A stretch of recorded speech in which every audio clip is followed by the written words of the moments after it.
The last time the Tribe met the Royals, it was on. Beanballs, benches clearing, extra innings, everything but the kitchen sink. But when it was all said and done, the Indians walked away with a 3-game sweep. After that, Kansas City lost 7 more in a row at home, and they limp into Cleveland on an 11-game skid. The Tribe looks to make that an even dozen next on Sports Time Ohio. From Progressive Field in downtown Cleveland, Ohio, it's good to be home as the Indians open a 6-game homestand tonight against their Central Division rivals from Kansas City. Hi again, everyone. Matt Underwood alongside Rick Manning. The last time these two teams met, we had a game in which there were 2 batters hit by pitches. A pitcher, a player, and a manager were ejected from the game, and there were lots of hard feelings. The question I have for you, my friend, is it over? Oh, I think it's over for right now, absolutely, because one thing, Kansas City's on an 11-game losing streak, and I think that turned the Indians around when they went out on the road. This got their blood flowing. The retaliation was there. He's serving his suspension right now as we speak. So for right now, Matt, yes, I would say it's over with right now. The umpires will take charge of it early. So I guess if anybody's got to get hit tonight, if you're going to hit somebody, you better be the first to do it because both benches will be warned after that. But it turned them around. The Indians on the road 7-2. They outscored them 32-29. 19 of those runs scored with 2 outs, and Kansas City hasn't been able to get out of their own way since that homestand. Yeah, Kansas City's really struggling at both ends. When they've pitched well, they haven't hit. When they've hit well, they haven't pitched. So nothing really going right now for the Royals. But again, they opened the season 3-3 on a tough West Coast road trip. So they're hoping that getting back on the road will be just what the doctor ordered for them. Let's take a look at tonight's pitching matchup, the Nissan Road Ahead pitching matchup with Derek Lowe on the hill for the Indians. Well, Derek Lowe struggled in his last start in Seattle. 14 of the 25 guys he faced reached base. He did beat Kansas City in his second start in Kansas City, allowing 11 hits, but only 3 runs, and that was his second win of the year. He'll be matched up against the left-hander where it all started, Jonathan Sanchez, who gave up 5 earned runs in that start against the Indians. He walked 4. This guy has control issues. You're going to have to be patient as an Indians ball club to face him. All right, get to a Nissan dealer for great deals on innovation you can count on. That's the way it stacks up for tonight. Indians and Royals as we kick off the homestand next on Sports Time Ohio.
Tuesday Night Baseball on Sports Time Ohio, brought to you by your Northern Ohio GMC dealers.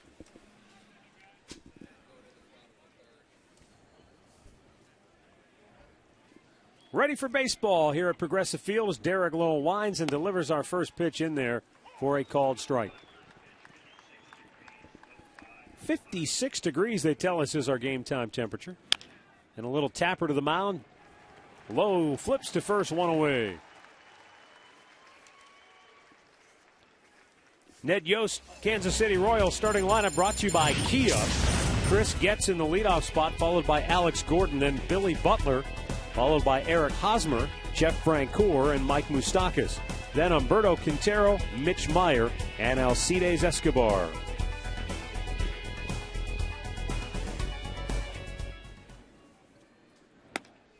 And Alex Gordon looks at a ball outside. Gordon comes in hitting 177. Gordon started 0 for 18 on the year. Then picked it up a little bit on that homestand. 0 for his last 5 coming in. When we went to Kansas City, he was leading off the first 6 games of the year, and then the injury to their center fielder. He ended up, moving around. He went to the number 2 hole. He hit down in the lineup. And now you can see he's still hitting second. When Lorenzo Cain went to the DL, they called up Gerard Dyson for a couple of games. And then Dyson was sent back to AAA. So you're right, they have been juggling things at the top of the lineup. Gordon breaks his bat, flies to center. But Aaron Cunningham is there to grab it for out number 2. Let's take a look at Derek Lowe tonight, brought to you by MLB.com at Bat12 for your iPhone, iPad, Android, and Windows Mobile. Follow the Indians everywhere with live audio, news, stats, and video highlights. Lowe making his 4th start of the year, his second against the Kansas City Royals. He struggled. He didn't have command in his last start. He walked 6. So it's a good sign if you see ground balls early, because 2 out of the 3 first hitters in the game his last start in Seattle hit him out of the ballpark. Billy Butler comes in mired in an 0 for 14 slump. Hits that right back up the middle, and there goes that window right out the window. You don't say that often. No, we haven't seen him very many times when he's been in that kind of a slump. Because of the reason right here, because he uses the whole field. I mean, he hits the ball where it's pitched. It's right back up the middle. It almost gets a piece of low in the backside, but it gets by him and into center field, and it'll go as a base hit. He goes to right field line where you pitch him. If you pitch him in, he'll turn on it. You pitch him away, he'll go to right field. Now Eric Hosmer looks at a ball down low. Hosmer, one of the few Royals coming in who is swinging a pretty hot bat. He's hit in 4 straight games. 5 for his last 16. But you see overall in the year hitting just 203. It's a Royals lineup that, as the losses have mounted, they have really started to press. Well, collectively as a ball club, they're not hitting with runners in scoring position. 0 for 10 yesterday, and it's been dismal on their homestand. And, that'll turn around. You just hope you keep them down for a while. You don't want to wake them up. An 0-10 homestand. And they've lost 11 straight. So Ned Yost says maybe it's about time to get out of there. They were hoping it was about a 5-game homestand. Normally you like to have a long homestand like that. Especially to start the year out. Got him looking. Derek Lowe cruises through the first. Indians coming to bat when we come back.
Look at the Tribe starting lineup presented by Progressive Insurance, proud to be the official auto insurance provider of the Cleveland Indians. Jason Kipnis leading it off, followed by Asdrubal Cabrera back in the lineup. Then Shin-Soo Choo hits third. Santana, Hafner, and Duncan in the middle. Jack Hanahan, Casey Kochman, and Aaron Cunningham rounded out. Left-hander Jonathan Sanchez on the mound for Kansas City will be making his fourth start, second against the Indians. And you can see he's pitched 12 and 2/3 innings. He's walked 10, and that's an issue for him, is control. Misses outside, ball one to Kipnis, who's in the leadoff spot as Michael Brantley gets the night off with the left-hander on the hill.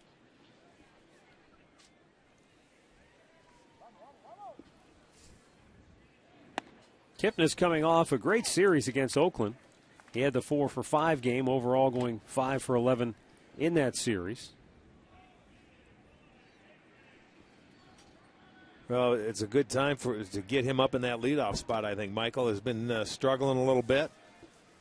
You know, as far as getting on base, Kipnis warming up. So with Brantley getting the day off, why not put him up there? Manny Acta happy to get Asdrubal Cabrera back in the lineup tonight.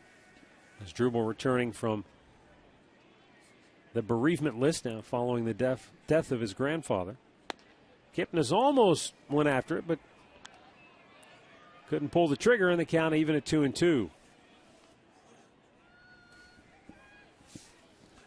Sanchez is a tough guy to figure out because he can be all over the place. He's tough to sit and cut the plate in half on. I guess you can call him effectively wild. You see it hit him. That's the breaking ball. And and they want to say it hit the bat as well, or at least Sanchez is saying that. And right now, Kipnis is checking to make sure I get first base. It's a breaking ball. It gets away from him. And you know, don't think that anything into this. That's just a breaking ball that hits the hitter. He got away from him. He's wild like that. And obviously, Kipnis did not offer at the pitch. So he gets first base to start the game. And now here is Cabrera, who went on that bereavement list, riding a 4-game hitting streak. And against these Royals, he went 6 for 16 in that series. Well, they ended up scoring, 32 runs in that series. They had a good offensive series. Remember, it was really windy there in Kansas City. It was blowing from the right field line out, but the ball seemed to be carrying all over the ballpark in that series. Indians definitely took advantage of it.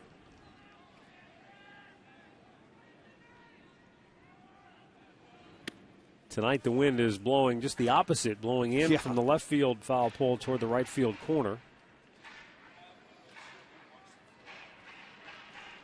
You know, we sort of lucked out here in the last day or so weather-wise, where we never really got what they thought we were going to get. No 1-0. And that's low, 2 balls, no strikes, and Quintero already wants to go out and talk with Sanchez.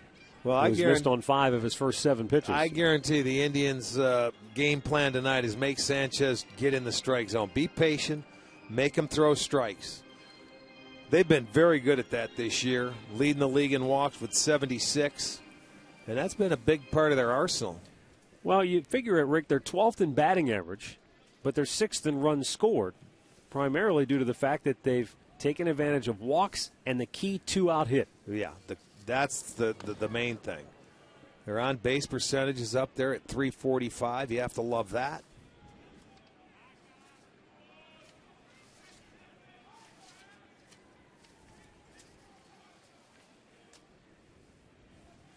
Cabrera with a 2-0 count. And he sucks it down the left field line. That's a fair ball. And Gordon able to cut it off, but not before it takes him deep into the corner. Cabrera's going into second base, sliding with a double. Welcome back. Kipnis into third, and the Indians are off and running here in the first inning. Yeah, he did a nice job being patient and then jumped on that 2-0 pitch. I don't know if he hit it off the end of the bat. It didn't seem like it was that hard, Matt, but he was waiting for it. Little off the end, and he pulled it down the line where Gordon couldn't get to it. So no chance for him to get Kipnis. He cruises into second base, his 4th double. Indians 2nd and 3rd, nobody out. So Cabrera showing no signs of rust after the 6-game layoff. And now here is Shin-Soo Choo, riding a 3-game hit streak.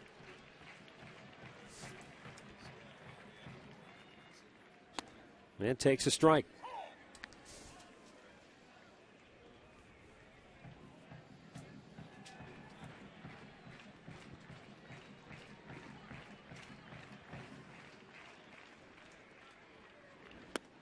Cuts and misses, and it's 0-2.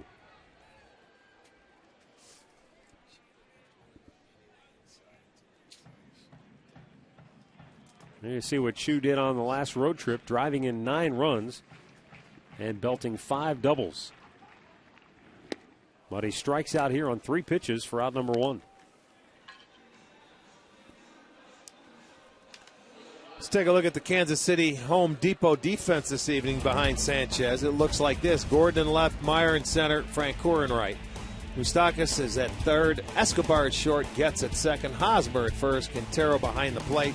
More savings, more doing. That's the power of Home Depot. Kerwin Danley calling the balls and strikes tonight. Doug Eddings at first, Paul Nart at second, and Dana DeMuth down at third. Carlos Santana, swing and a miss. Santana swinging the bat very well from the right side of the plate, hitting .375 against the left-handers.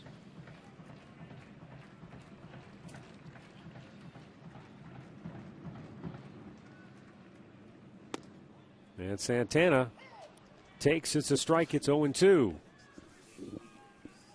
League leaders brought to you by your Cleveland Akron area Lexus dealers.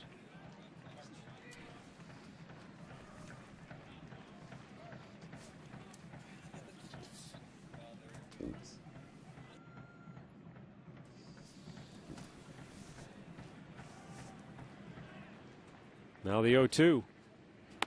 Downstairs. Okay, he's settled in. He ended up, that stops a string of 6 consecutive strikes. But when you get ahead 0-2 and you're facing a guy like him, runners in scoring position, drop the back foot slider in there trying to get him to swing. Indians a golden opportunity to grab the early lead here. Second and third, 1 out. Santana down in the count, 1-2.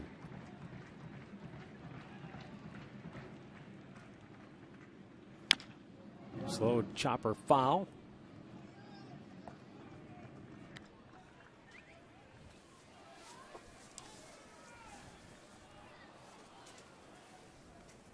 Santana has 5 hits and 13 at-bats with runners in scoring position. That's good for a .385 average.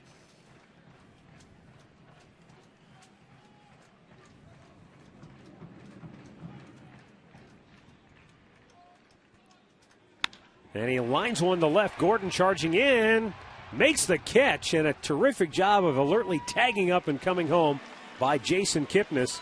And the Indians take the early 1-0 lead. The Royals want to appeal at third base, but Kerwin Danley said no, he definitely tagged up. He did. And left in time. I turned and watched. Because it looked like it was going to short hop it. But as a base runner, you automatically go back to the base so you can tag. Gordon comes in. He's going to make that catch. It goes right into his glove. It's a nice play. But Kipnis, very aware, went right back to the base, tagged up, and he got in easily. See, he broke back automatically. You know that guy can play left field. He got in there. Nice job. Indians take a 1-0 lead. Sacrifice fly for Santana. Now we'll see if they can do some 2-out damage as Travis Hafner steps in.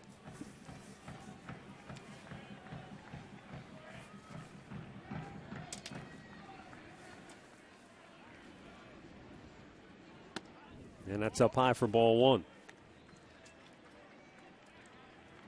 Hafner has hit in 4 straight. You know, when you look at it, that's the 6th batter that's been hit by the Indians this year. 4 of them have come in to score runs on the season. That's why when we say the walks and the hit batters, 76 walks, 15 times those walks have scored. So now 19 out of the 82 times that they've been on base via hit or walk have scored. Well, here's Travis Hafner now with a 2-0 count. Hafner's been on base in 14 of his last 18 plate appearances.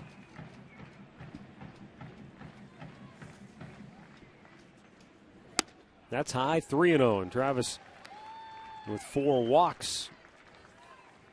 No, it's got to be more than that. I wrote that down wrong. Yeah, Hafner has 12, I think, on 12 the year. on the year, yeah. Because you look at him, he's leading the league in on-base percentage with that average and the walks. And he walks on 4 straight here. Why not? So 2 on, 2 out, and Shelly Duncan coming to the plate.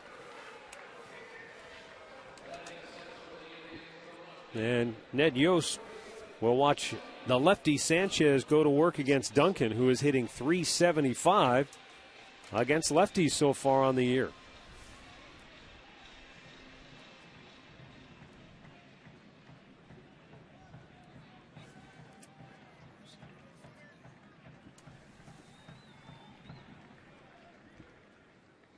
And it's outside, ball 1.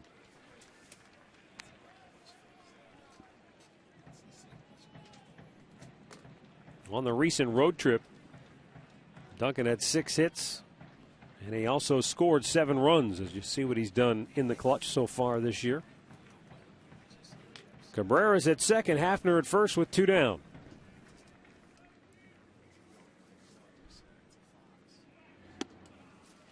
And he takes an off-speed pitch to even the count at 1-1.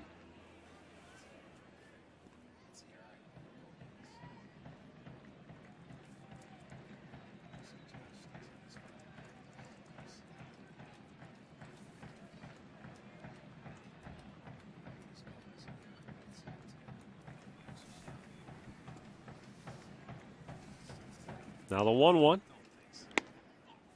And Shelley takes another breaking ball for a strike. It's 1-2. Derek Lowe already staked to a 1-0 lead here in the first.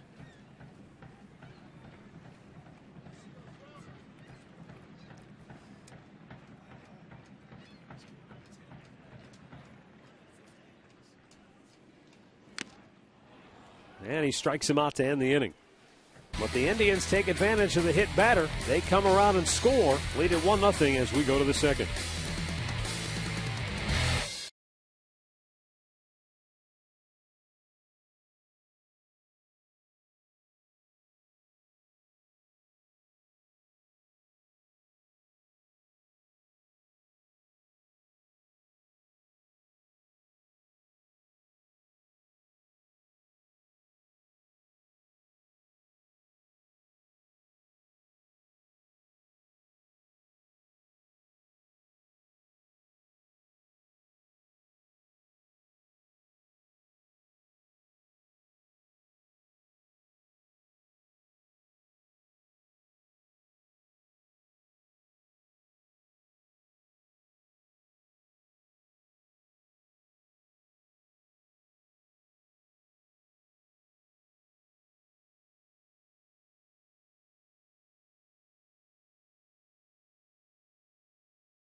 Hop over to McDonald's for juicy chicken McBites. McDonald's, I'm loving it. By AT&T, the nation's largest 4G network. AT&T, rethink possible. And by your Northern Ohio Toyota dealers.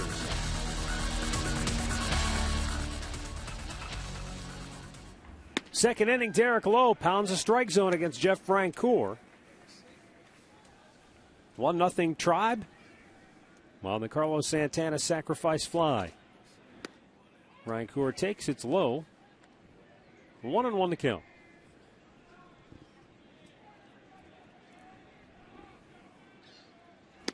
Swung on and missed. Francoeur took a big hack, came up empty, and it's 1-2.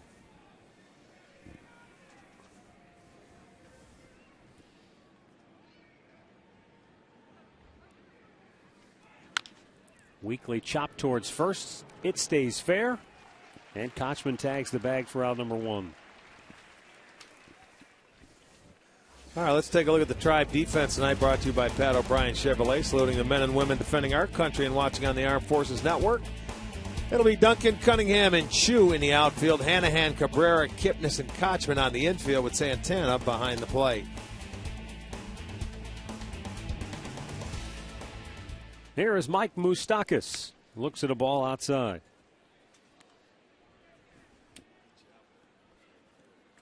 Moustakas really hit the ball well on the 10-game homestand for Kansas City.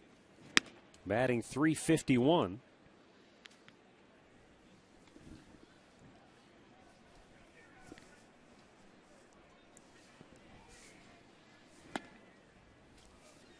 The number that really jumps out at you, though, when you talk about Kansas City, Rick, in their last 4 games, all losses against the Toronto Blue Jays, they hit into 12 double plays.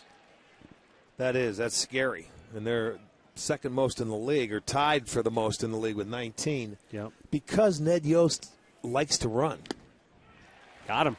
Little foul tip. Second strikeout for Derek Lowe. And Derek Lowe off to a good start. That'll lift his spirits a little bit. Katie Witham has more on that. Well, he definitely needs that right now, guys, because unfortunately he got some bad news that his Fort Myers, Florida home was broken into a few days ago. $90,000 worth of merchandise was stolen, including his 2004 World Series ring that he won with Boston. Fortunately, none of his family was home, but not something you want to deal with, guys. No, that's got to be an awful feeling, especially when you're so far away from home, knowing that somebody broke in and was having their way with your stuff. Yeah, it's not a pleasant thought. Right back up the middle, second Royals hit of the game, and both have been 2-out bouncing balls right up the gut. That's the way it goes with Derek Lowe. You give up base hits, he'll give up a lot of base hits, but great, get 2-out hits. Tonight's injury report brought to you by Elk & Elk, serious lawyers for serious injuries. Call 1-800-ELK, Ohio. Here's a look at the wounded Royals. Lorenzo Cain, the center fielder we talked to you about earlier. And Joaquin Soria, their closer.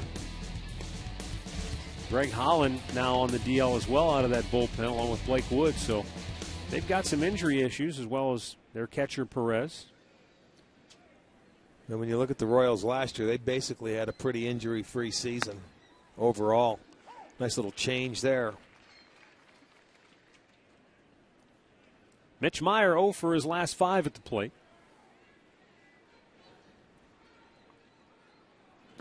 Yes, Checked his swing, but he went around. I do believe they appeal. Yes. And yes, says Dana DeMuth, the crew chief.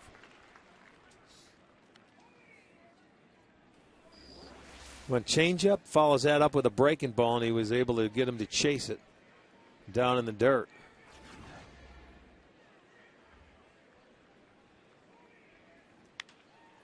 Foul out of play.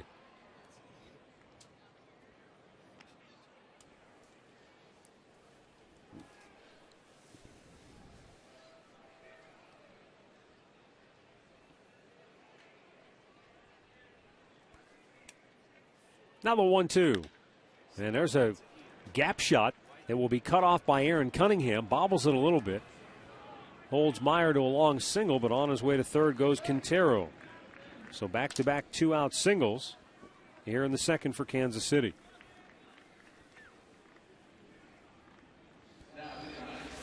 Came back to him with a fastball, and he was ready for it. That ball comes out over the plate. He was able to get ahead of him on the off-speed pitches and tried to sneak one by him, and then Meyer was ready for it. So back-to-back 2-out singles give the Royals an opportunity to tie it up. Alcides Escobar batting in the 9th spot in the Royals order, but swinging a hot bat right now. He's hit in 9 of his last 11 games and 13 out of the 16 games on the year.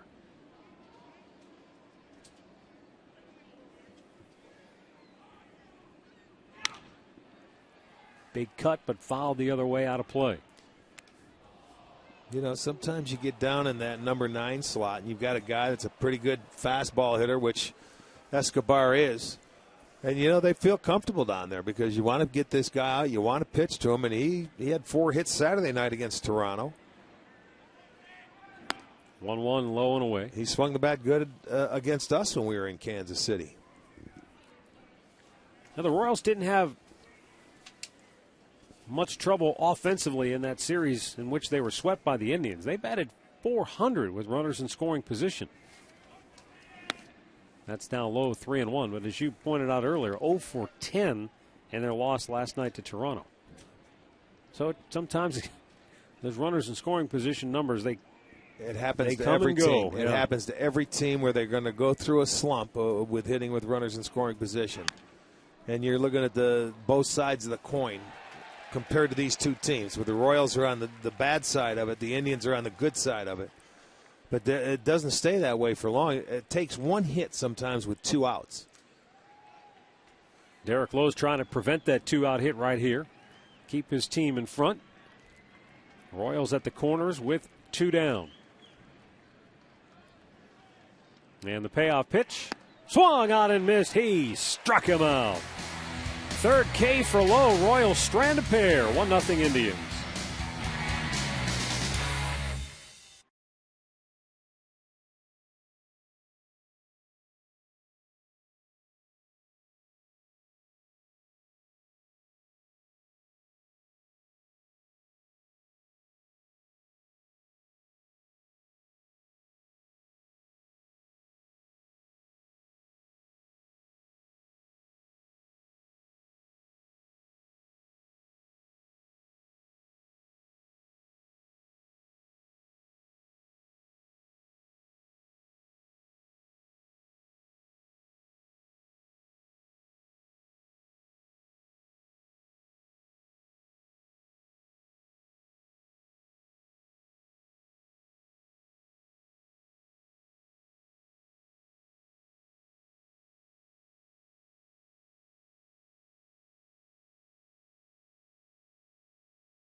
Field. Bottom third of the tribe order due here. Jack Hanahan, Casey Kochman, and Aaron Cunningham.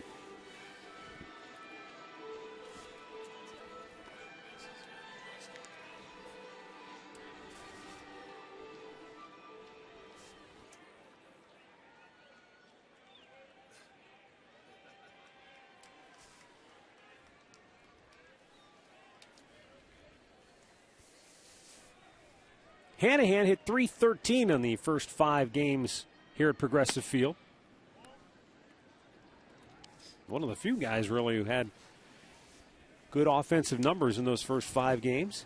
Well, he's been consistent all year long. Sure has. He's been very solid offensively.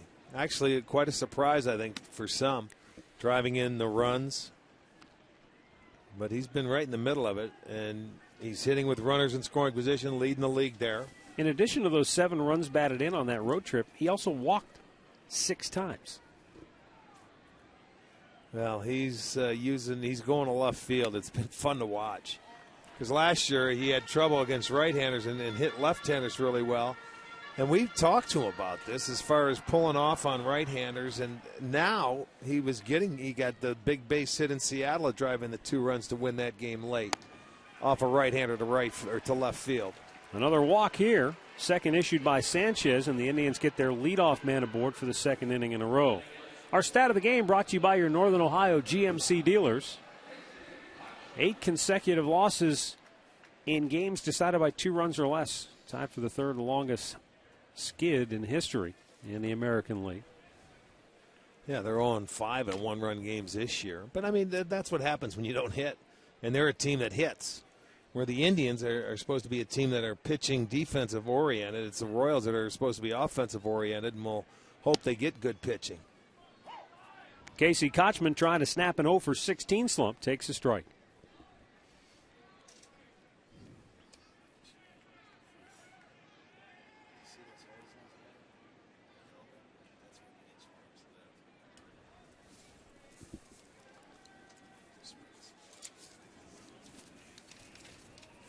Now the 0-1.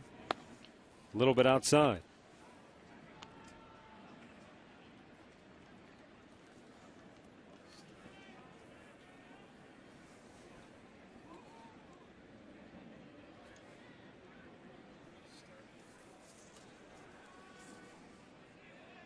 Sanchez taking his time. And now the 1-1. A little bit high. Now, I wanted to ask you, we always talk about hitting is contagious. Yeah. And when a team gets hot, you see everybody sort of feed off of that. Is there any similar correlation to walks being contagious? Because you've got 3 players on this club with at least a dozen walks, and Chu has 9. You know, to answer, I don't think so. Because, you know, hitters are so different. Some are a little more aggressive than others.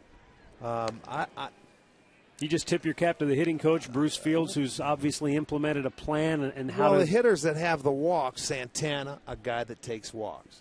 Hafner, a guy that's patient. Who else is in there? Hanahan? Hanahan and Well, Chu. that surprises me. But, I mean, Chu is always, he'll take the walks, but he'll strike out a lot.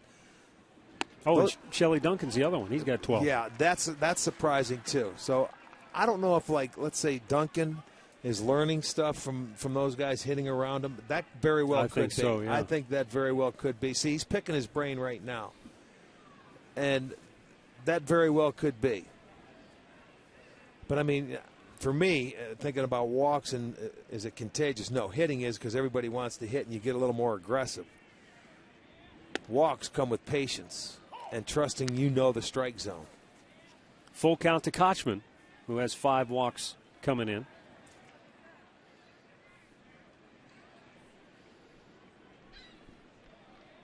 Hanahan led off the inning with a free pass. He's at first. Sanchez, a guy that averages about 21.5 pitches per inning, which is a ton. Made 24 in the first here tonight. Kochman checks. It's ball 4. He's walked the first 2 to start the second. With more on the Indians hitting coach Bruce Fields and the Indians hitters approach, here's Katie Witham.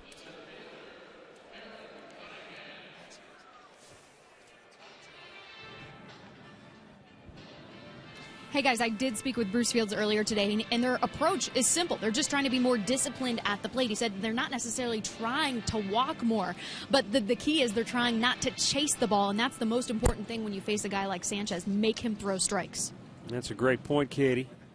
Katie's on a 10-second delay, in case you're wondering. I think that's safe to have her on that. Aaron Cunningham hit that off his foot, I think. Well, let's hope, because he didn't run. First base umpire made the call. I was looking down at Kerwin Danley. No, that's fine. Only he would know. If that ball didn't hit you, you better take off. But he knew it hit him on the top of the foot. You know, you figure 1 out of the 4 umpires are going to see it. Ooh. Now, it's hard to tell on camera a lot of times if that ball got him on the foot. It sounded like a thud when it hit the ground out front. It's that breaking ball down and in, and I'm going to have to say he did. If he didn't, he's a great actor. He might have caught a break there. I don't know. Well, then he'll be moving to Hollywood in the offseason. Yeah. That's foul over past Steve Smith at third base. Cunningham down on the count 0-2. Aaron 3 for 9 against left-handed pitching coming into tonight's action.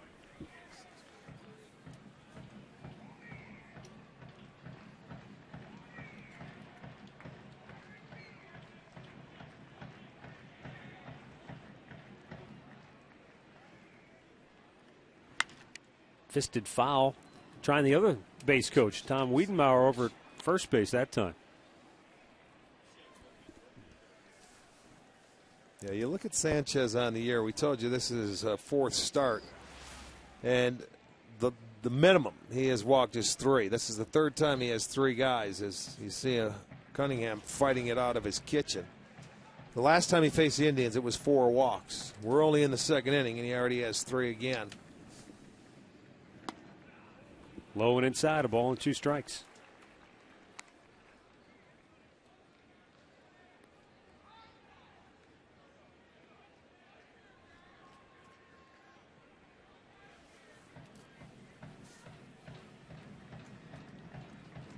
Two on, nobody out.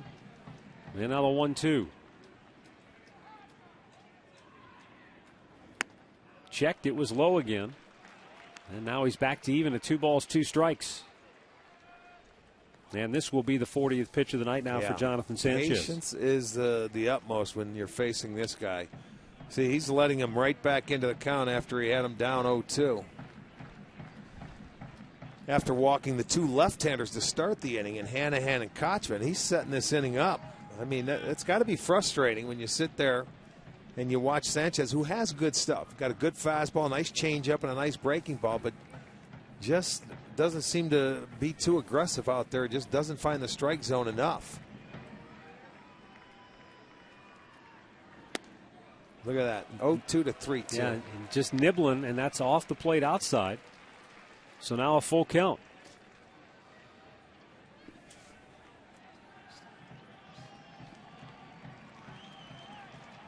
The Indians knocked Sanchez out of his start against the Tribe in the 3rd inning in Kansas City.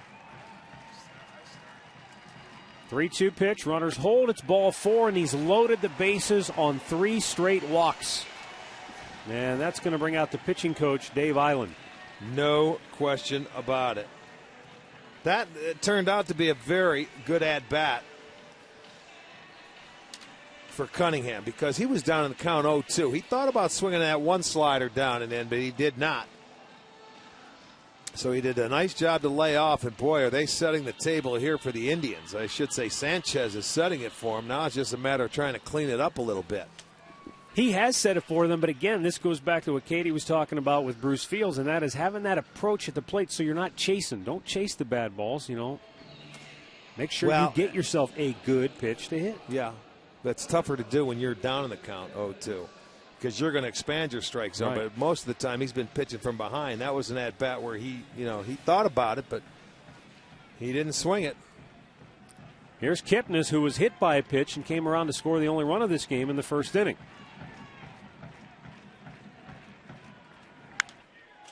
Sends a sky-high pop to shallow left. The shortstop Escobar called off by Gordon. And that's out number 1.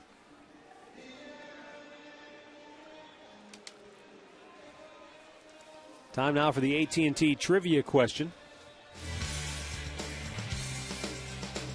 3 players have recorded a stolen base in 23 or more consecutive seasons. Can you name them?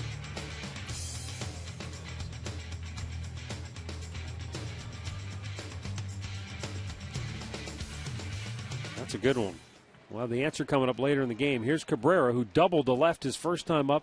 And like Kipnis, he goes after the first pitch and chased the ball. It sort of surprises me. Now, we're talking about patience and selectiveness. He walks a 7, 8, and 9 guy, and then you get your first 2 guys that swing at the first pitch after 3 straight walks, after he struggled to find the zone. Hard to imagine, isn't it? And these are your guys that are up at the top of the lineup. Unless you think he's going to throw one right down the middle. He can't. He doesn't throw down the middle. His ball moves too much.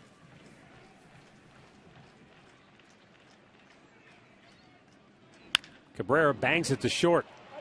Escobar to second for 1. The relay is in time, and the Indians do not take advantage of 3 straight walks to start the inning. 1-0 Cleveland as we go to the 3rd.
cold one to look forward to Miller time later in tonight's game, brought to you by Miller Lite.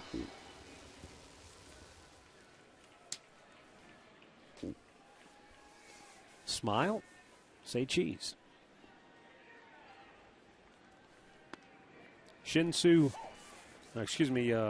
Chris Getz leading off this third inning for Kansas City. And Getz fouling it out of plate. Hit a little tapper back to the mound his first time up.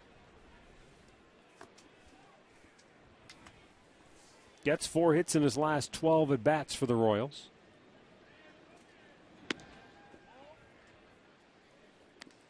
Well, Kansas City dodged a big bullet in that inning, didn't they?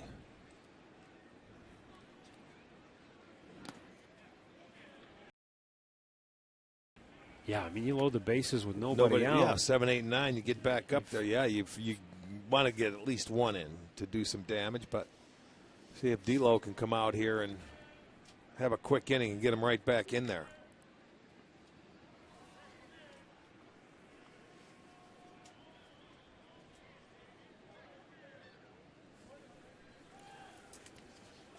Swung on and missed. Derek Lowe with already his 4th strikeout of the night. Well, he had 3 all year long. Now he's 4 punchies.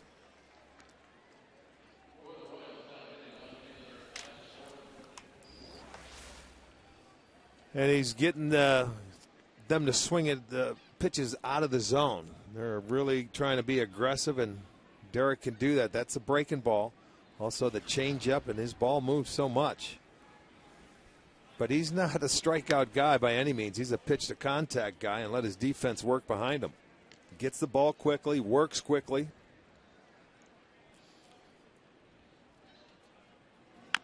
Gordon beats it into the ground. Kochman at first and called a foul ball. Yeah, that thing came off at the end.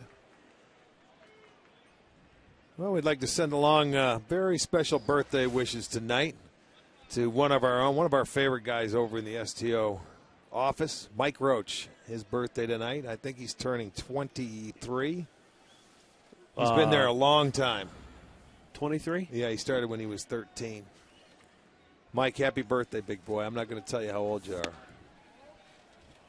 From what we saw at fantasy camp, maybe 63. He's much older than 23. Okay.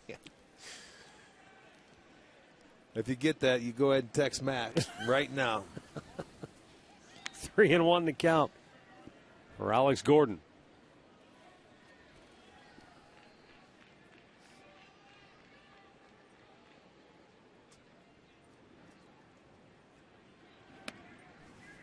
And that's the first walk issued by Lowe.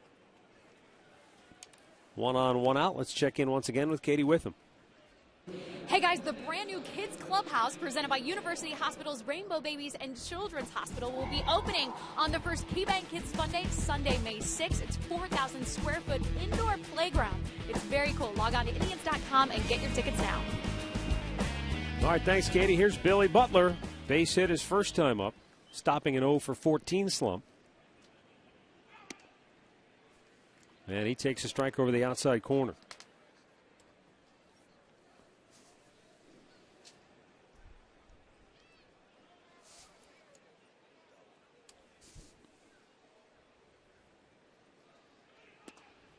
A little bit outside, lays off.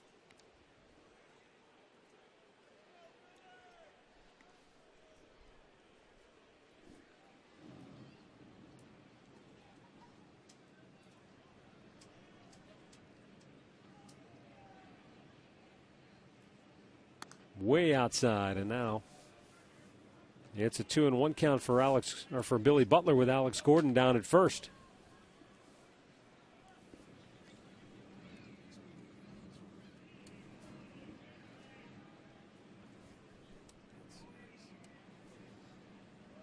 Runner goes, and it's hit in the air to right. And it's a shallow pop. Kipnis with the over-the-shoulder attempt. Can't come up with it. Now he throws to second, and Cabrera scoops it for the force out. Well, he hung with him. I give him credit. He didn't hang on to the ball, and it's a long run. But he didn't panic, and he got rid of it. I mean, he got to the ball. Cabrera made a nice pick. to get the force out Gordon at second base. But as he's running over there, I mean, sometimes when you're on a dead run like he is, see, he was covering second base and then had to break back. And that ball's starting to bounce a little bit as he's getting over there. It comes out of the glove. He can't believe it. No panic there. Good scoop by Cabrera, and they get the force out. And now Eric Hosmer called out on strikes his first time up.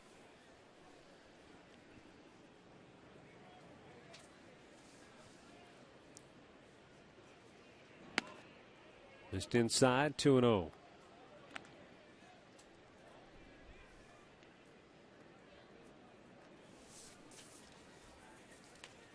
Hosmer leads the Royals with 4 homers and the 10 runs batted in.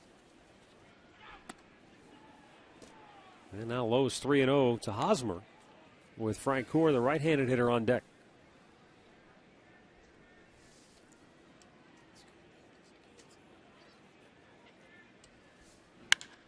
Swinging away on the 3-0 pitch, and he pops it up. And Jack Hanahan makes the catch in shallow left to end the inning. The Royals strand another. They've left 4 through 3 innings, 1-0 Cleveland.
Talking with Josh Tomlin, Justin Masterson, his fellow starters. You know, it's funny. He's one of those starters where it doesn't matter if it's game day or not. He's the same. I mean, the same personality. He likes to have a lot of fun. He's like a kid at heart. And, you know, he enjoys going out there. So he's in there, you know. He doesn't go into that grim-faced game mode. Stay by himself. You don't talk to this guy or he'll, you know, spit on you or throw at you. You played with some starters who were like that, though, I imagine. Yeah, I'm sure.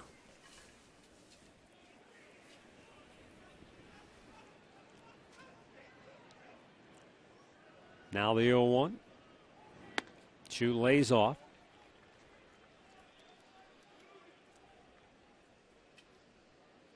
I can't imagine Bert Blyleven ever losing his. No, but he took it serious. I'll tell you what, on that day, no, he never lost it. But game day, he was as serious as they come. Without game days, forget about it. He's like a clown.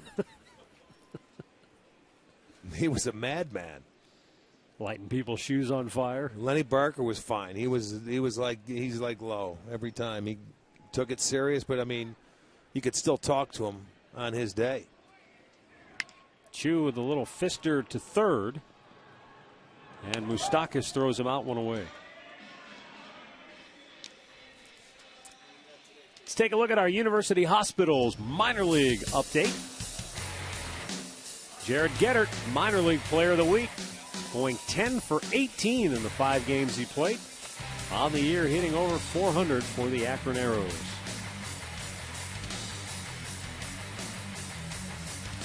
Carlos Santana drove in the only run of this game in the first with a sacrifice fly to left. Notice that Sanchez is pitching from the stretch. Maybe feels more comfortable. You know, he's not out of the full windup. He did that to Chu. And after getting out of last inning, he got all 3 outs after he was out of the stretch, even though he did walk 3. Here he is again, out of the stretch. Trying to find something that works. Yeah, that's rare. Well, yeah, your comfort zone. You know, with the full windup, maybe too much movement. I don't know, but obviously tonight he feels more comfortable coming out, working out of the stretch.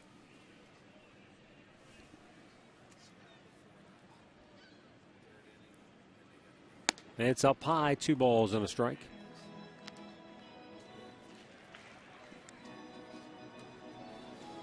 Indians 8-6 on the year. Royals 3-13. Tribe began the night a game in back of both Chicago and Detroit. We're tied for the top spot in the Central. Both the Tigers and the White Sox began the night 10-6. Indians have played the fewest number of games in baseball. Well, we've only had the one rain out, but we've had 5 off days, or we're going to end up with 5 in the month of April.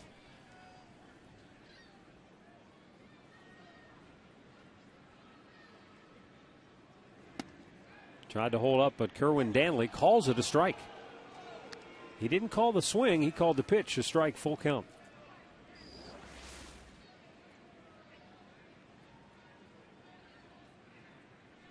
It was tough to tell from that angle, but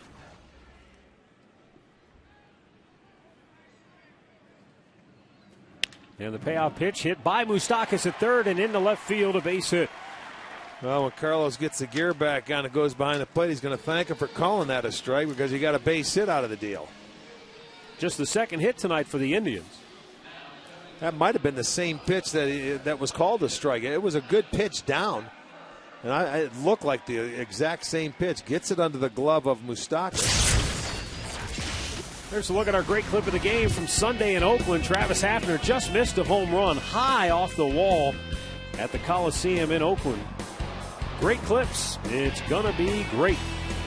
Hafner with 3 doubles on the year and batting .357.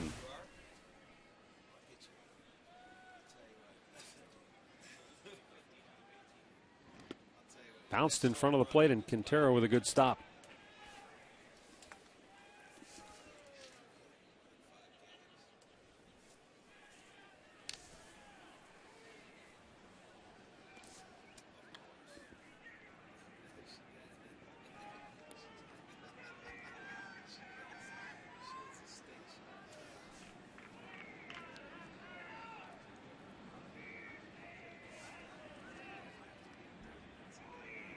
The 1-0. Hafner sends a sky-high pop on the infield. Gets the second baseman with the glove up, makes the catch, 2 down.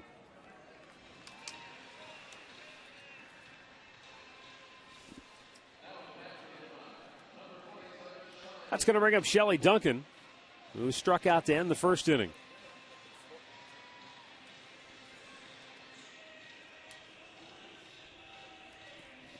One on with 2 out here in the third.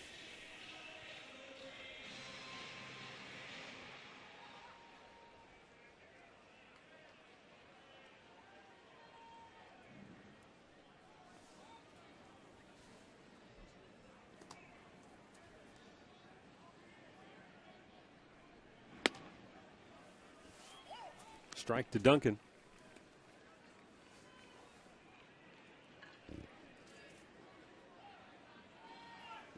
Santana, the runner at first, with 2 away here in the third inning.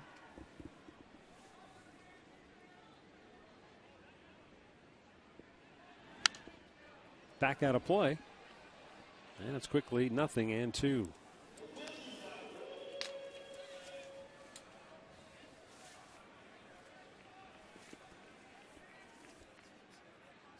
Well, after having a perfect game thrown against them Sunday, or over the weekend, rather, it was Saturday. Right. Seattle Mariners flew across the country, and they're up on Detroit early, 4-0.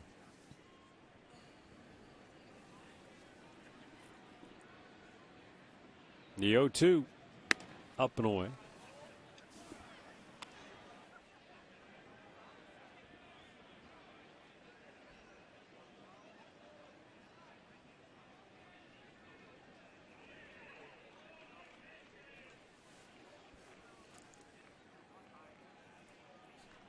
Santana, the runner at first with 2 down.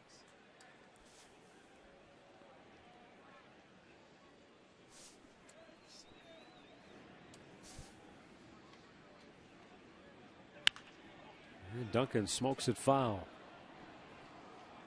Oh, that guy might have taken it off the chin on the bad hop there along the railing. Yeah. The guy sitting right next to him is the one that took the bad hop, and his buddy next to him got the ball. Is that why he's sitting down? Yeah.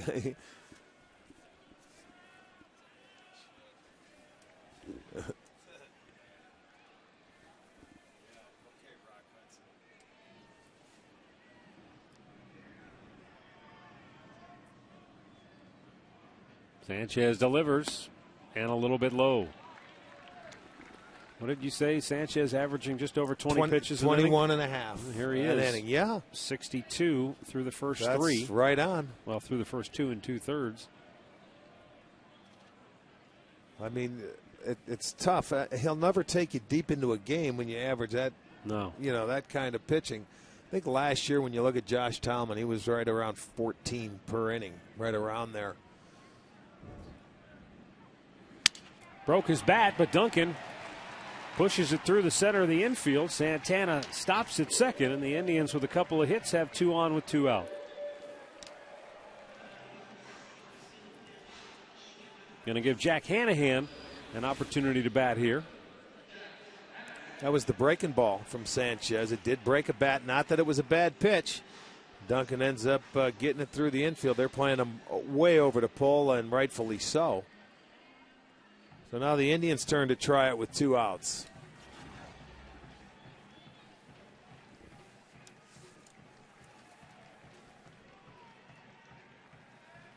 They would appear to have the right man at the plate.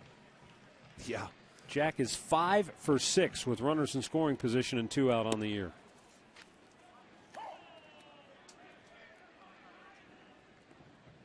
And he's hitting 600 with just regular. Yeah, and 8 of his 11 RBIs in these tough spots right here.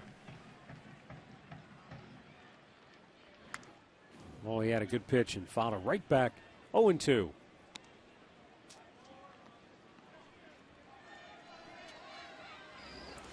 You know, that's the one thing. Sanchez, he has good stuff because guys don't center on it. And I don't know if it's because maybe he's a little wild, effectively wild, where it's hard to look in one location for him.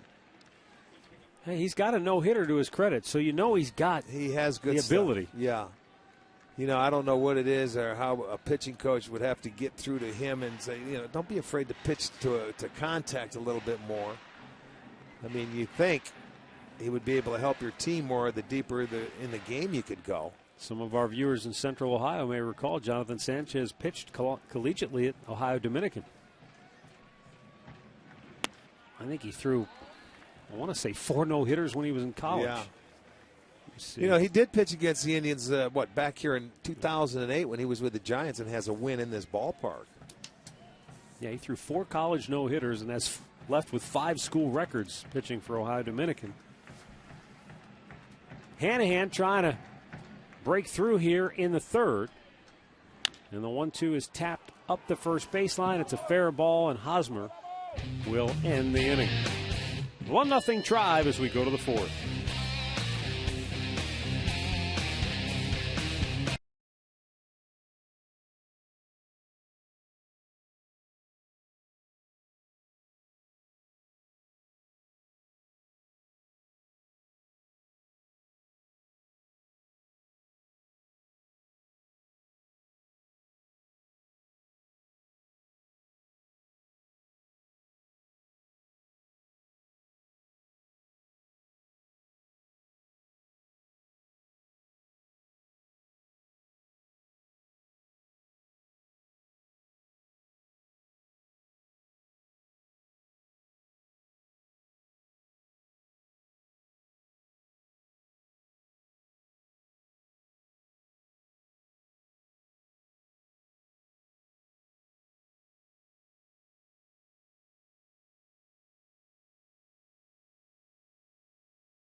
As we go to the fourth inning, well, hot pretzel time.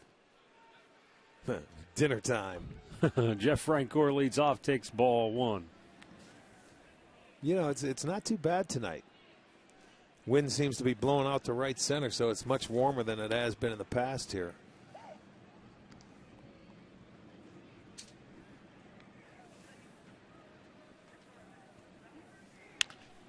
Hit the third, backhanded stop by Hanahan.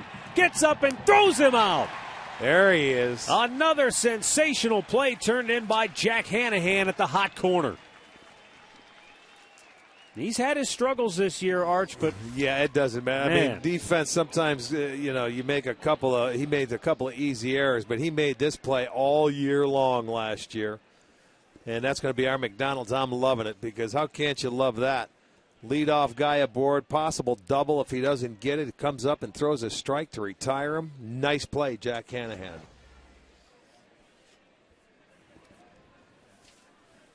Mike Moustakas struck out his first time up.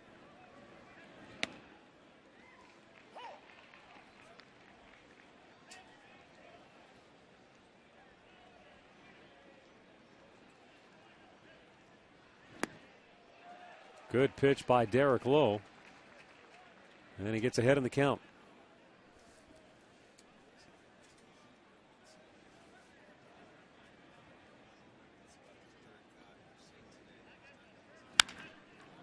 Right back up the middle.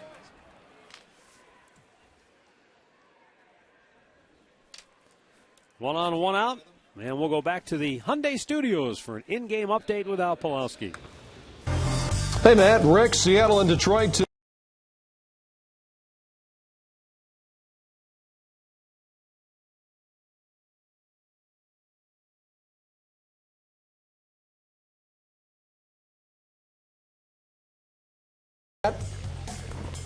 All right, thanks, Al. Derek Lowe now 60 pitches on the night with one on and one out. Humberto Quintero singled his first time up, steps to the dish. Whoa. And that goes all the way to the backstop. That was just a bit outside. Moustakas to second on the wild pitch. You know, three of the Royals' 4 hits tonight have been almost carbon copies of each other. Just right bouncers right through the middle. Which is probably the approach you want to take off a guy like Derek Lowe because of the movement. And he will throw a lot of off-speed pitches. And that was a legitimate wild pitch right there. Just hung on to it a little too long. That's hit to center. Cunningham on the move. Makes the running catch in deep center field. Moustakas went back and tagged. He'll get to third, but now there are 2 down. That's okay. A nice running catch. Make that... That ball was hit pretty hard. It was hit right on the nose. But that's why you're in center field. You run it down. He had him play just about straight away. Almost perfectly straight away. He has to range to his left, runs it down, and get it in. Out number 2.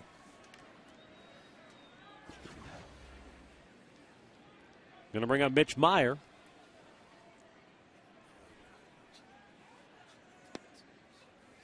Ball 1, it's down low. Tying run at third for Kansas City.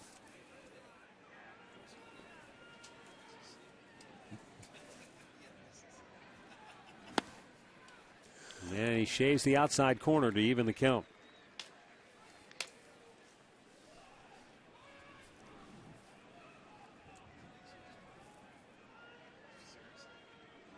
Right back through the box, and a base hit for the Royals ties the game. Mitch Meyer 2 for 2 on the night. And the 2-out RBI hit for Kansas City gets him on the board. That's going to relieve a little tension in that dugout. A 2-out base hit by the bottom part of your lineup, and now they say, all right, here we go. Well, after going 0 for 10 last night and 0 for their first 2 with runners in scoring position here tonight, you're right. They're probably a little sigh of relief. Sure. Every team does it, and it doesn't matter whether you're swinging it well or not. Guys try a lot of the times to do too much in situations.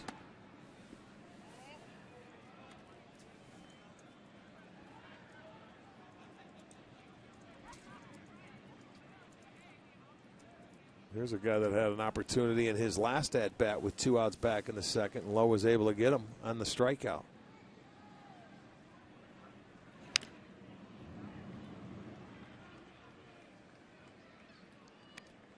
One and one to count with a runner at first and 2 down now here in the top of the 4th.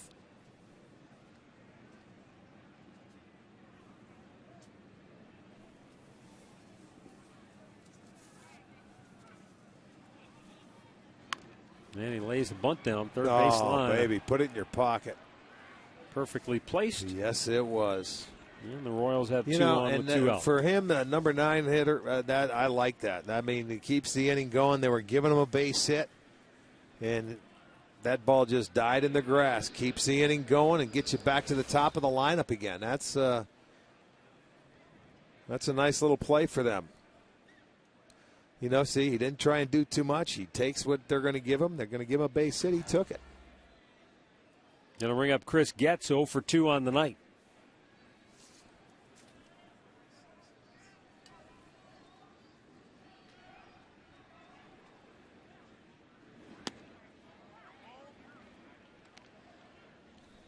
Getz a tapper back to the mound his first time up, struck out back in the 3rd.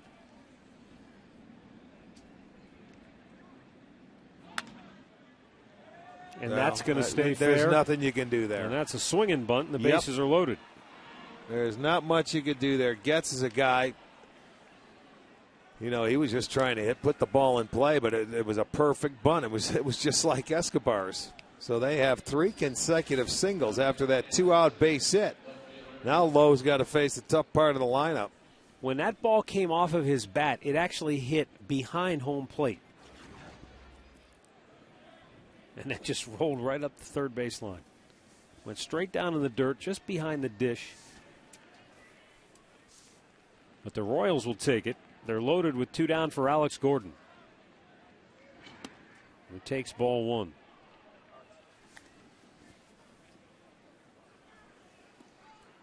Tonight, Kansas City hitting with 2 outs, 6 for 9. And the back-to-back singles with 2 outs in the second inning. And a swing and a miss by Gordon evens the count. 2-out single in the first. Right, and then the 3 singles here. Actually 2 bunts.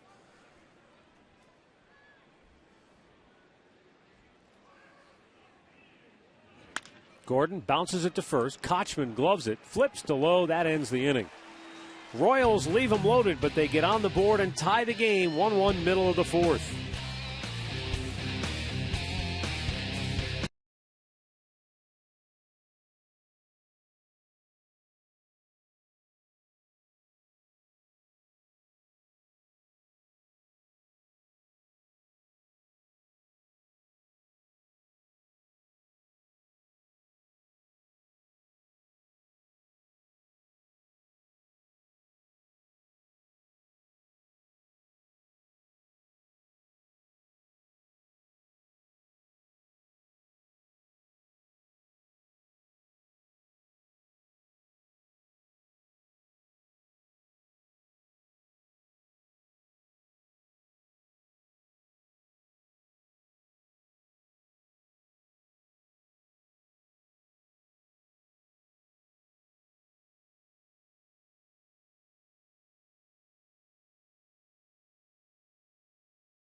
The home half of the 4th inning. Casey Kochman, Aaron Cunningham, Jason Kipnis due for the Tribe. Kochman walked his first time up.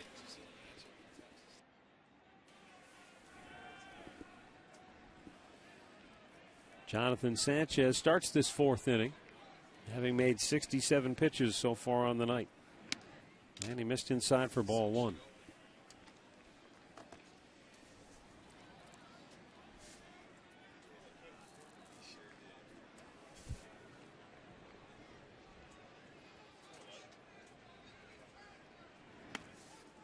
Two balls, no strikes.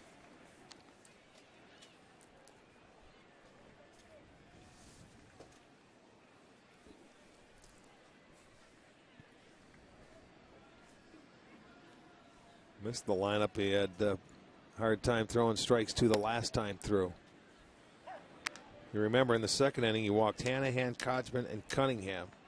Those three to lead the inning off, but he settled in, got Kipnis to fly out to left, and the ground ball double play to Cabrera and got out of it. The 2-1 to Kochman. Foul first base side. And the count back to even at 2-2.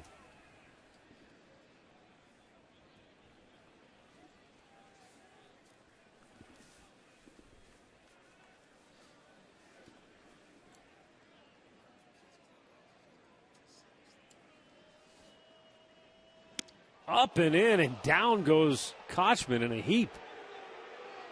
And a full count.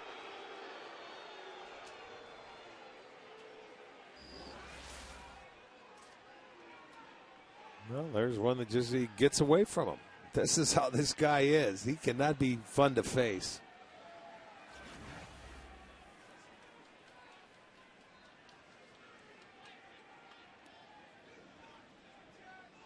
Now they really pull a shift over for Kochman, where you have three on the right side, and Moustakas is at shortstop.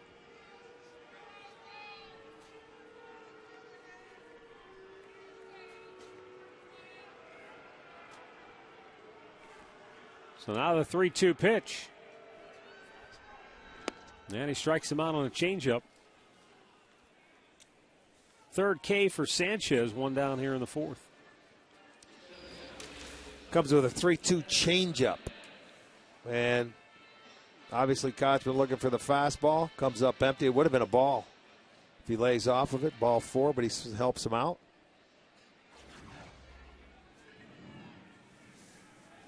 Now Aaron Cunningham. Out of play to the right.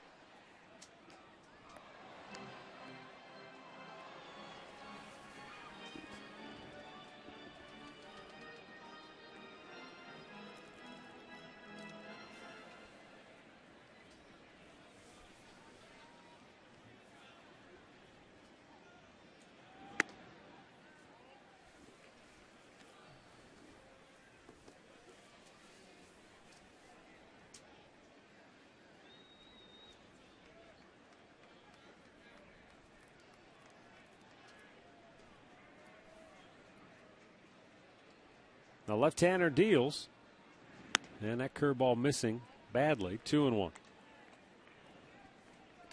Sanchez over 75 pitches here on the night, and 38 of them have been balls.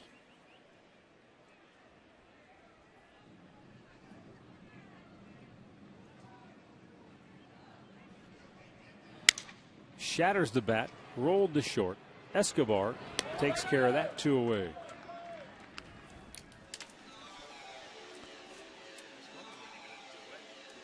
Bring your family to Progressive Field this season with the Indians Flex Packs, presented by Discount Drug Mart. Use 10 tickets however you want. You bring a family group of 10 to one game or bring one of your kids to 5 games. It's totally up to you. Log on to Indians.com or visit Discount Drug Mart to get yours today. 2 down for Jason Kipnis.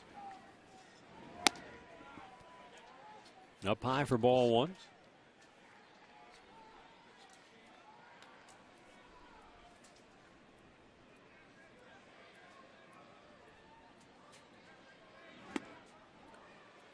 He's effectively mixing in the off-speed pitches here, and it's 1-1.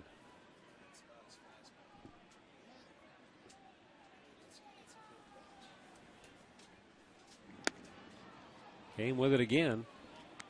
And now Kipnis down to the count of 1-2.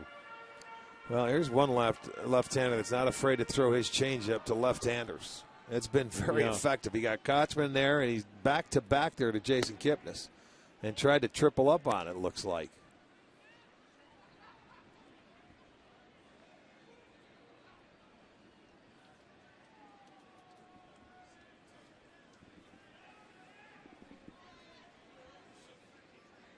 Once another changeup and the 2-2. And a dirt full count. For Sanchez, he is making his 122nd start here tonight as one complete game in his career. And that was the no-hitter. Yeah, so, I mean, that goes to show you rarely does he ever go deep into the ball games because of the pitch count.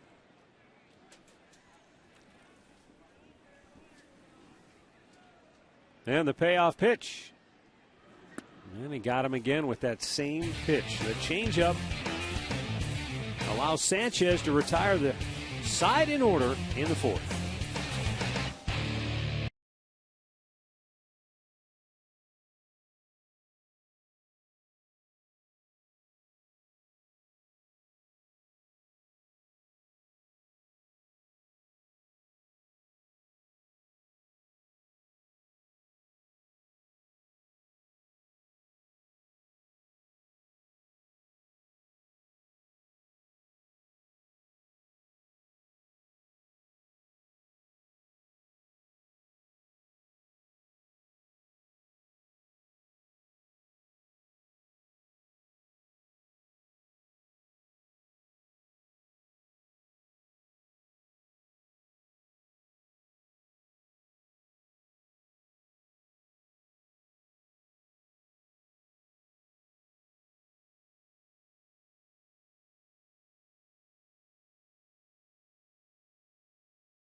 With 17 locations in Northeast Ohio. And by Levin's, home of the Sealy Posturepedic mattress made right here in Northeast Ohio. Derek Lowe delivers a first pitch strike to Billy Butler to start inning number 5. That's what you like to see, because I know Kansas City likes to swing at that first pitch, but he was 0 for his last 8 on first pitch strikes. Now 7 for 21 on the evening for Derek Lowe. That foul ball shot into the crowd just beyond where the screen is behind the backstop.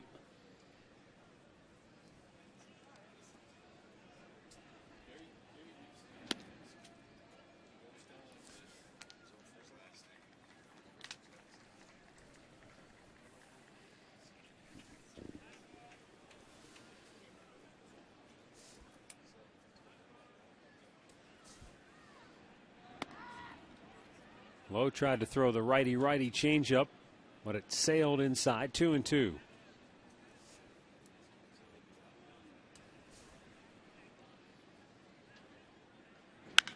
Got him to hit it on the ground to short. Cabrera. Perfect with the throw, 1 away.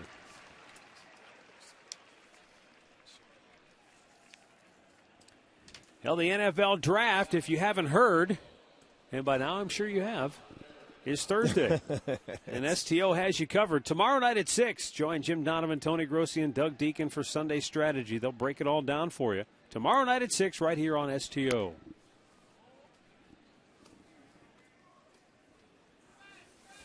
Eric Hosmer 0 for 2. Called out on strikes to end the first, popped up to end the third. And he takes a strike to even the count.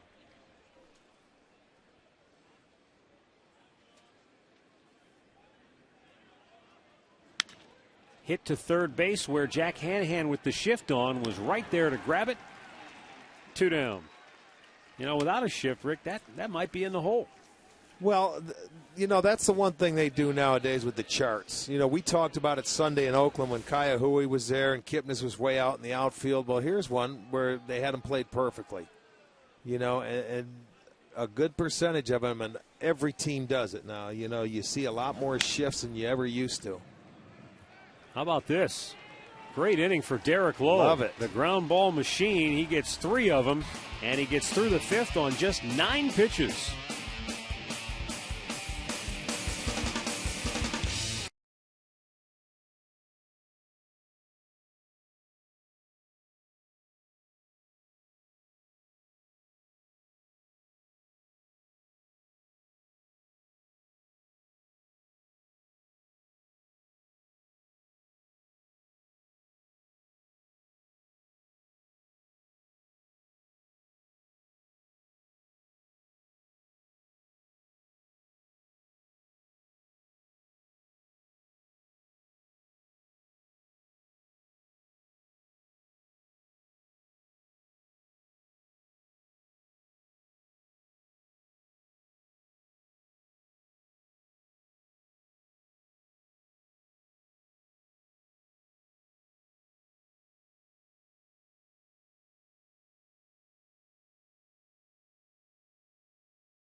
Field 1-1 our score, bottom of the 5th.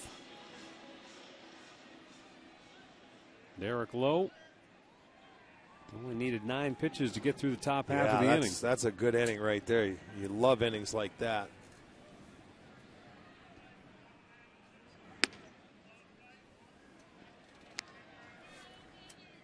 This is the 20th batter of the game that Jonathan Sanchez has faced. He's only had first pitch strikes to half the hitters that he has faced here tonight. So he's pitched from behind quite a bit. But what he has found here in the last couple of innings is a very effective changeup to get the Indians hitters maybe off balance. Well, and after that second inning, he's been out here working out of the stretch. He started the game with nobody on base. He was out of the full windup. But obviously he felt something that he didn't feel comfortable with and changed it. Yeah, he walked the bases loaded to start the second inning. Then got a pop-up and a double play ball. And he's been able to settle down since then, allowing just the 2 hits. But he's 3-0 to Cabrera to start the home half of the 5th. And it's ball 4. Oh, yep. Well, I thought Kerwin was going to. You know what? I thought the same thing. He kind of gave me that false move. Our game recap brought to you by your Northern Ohio Toyota dealers. The Carlos Santana sac fly in the first brought home Jason Kipnis. And the Indians had a 1-0 lead. Stayed that way until Mitch Meyer delivered the 2-out RBI hit in the 4th for Kansas City. It tied the game. Find out about more than 30 Toyota offers available now at buyatoyota.com. Shin-Soo Choo 0 for 2 tonight against his nemesis, Jonathan Sanchez.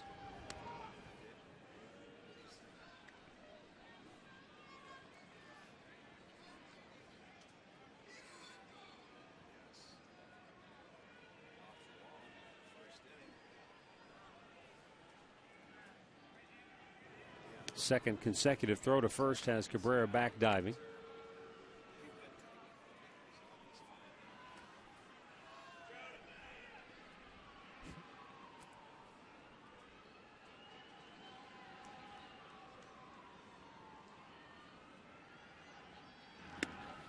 Inside snap throw to first and dug out by Hosmer.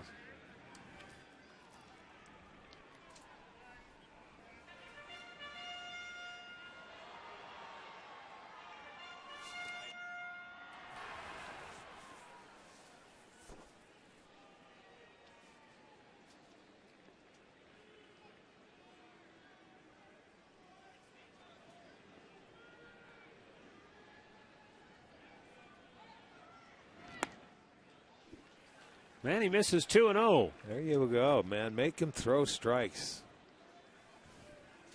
Patience up there. 5 walks on the evening. He struck out 4. You know, and it seems like the strikeouts are all pitches that have been out of the strike zone. They've been changeups. I can remember 3 out of the 4 that have been changeups, and the left-handers have helped him out. Chu takes, that's in there, 2-1.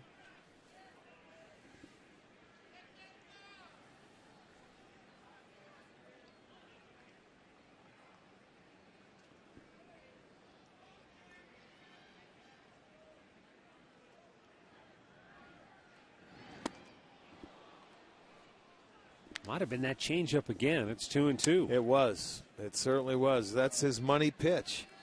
That's his best pitch tonight, without a doubt. Look at the deep grip into the glove. That's a good shot, guys. You see how he holds it almost like it looks like 3 fingers, or it could be the circle change, but that's his best pitch. No question about it. So they got to start shooting that to left field. The left-handers do. Because he will throw it at any time. It's almost like he just shows you the fastball and tries to throw it in or up in the strike zone and then comes back at you with a changeup.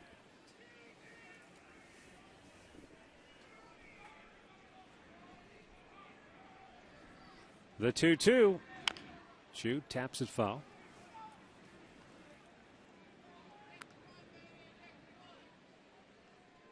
You know, that's the thing. Sanchez, he's got a feel for that pitch. If he could locate his fastball on any given day, I mean, even tonight, boy, would he be awfully tough. When you could use those 2 pitches, straight change, and then throw an occasional back foot slider into the right-handers. But his problem is locating the fastball. Yeah, he strikes him out. That's 5 Ks for Sanchez. And let's go back to the Hyundai Studios once again for an in-game update. Here's Al.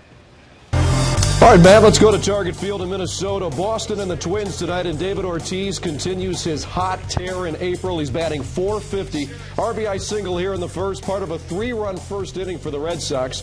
They're up 3-zip. Bottom of the first, Josh Beckett on the hill for Boston. Matt? All right, thanks, Al. 1 on, 1 out for Carlos Santana.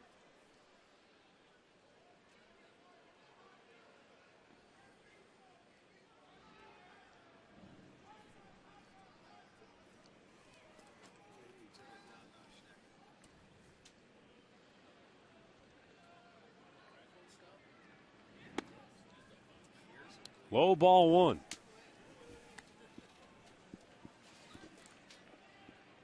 I'll see if Santana, even though he's batting from the right side, and ironically the changeup's been more effective really against the left-handed hitters so far. But I think he got a base hit between short and third on that 3-2 pitch. Remember 3-1, he thought he walked last time up, and then he got that same base hit there.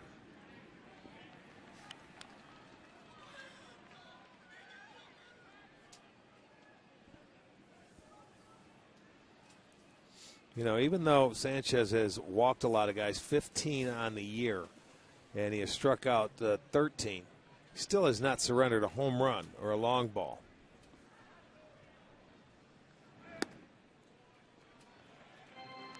Three 3-0 to Santana with Travis Hafner waiting on deck.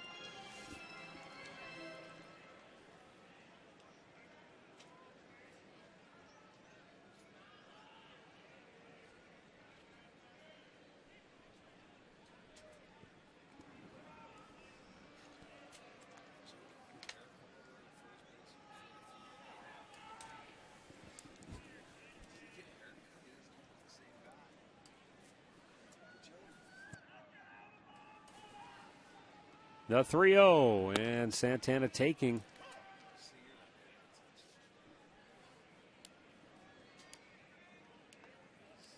Sanchez was not going to just give in and groove him a 3-0 fastball. He still threw him a 3-0 changeup. I'd still make him go throw 3 in a row.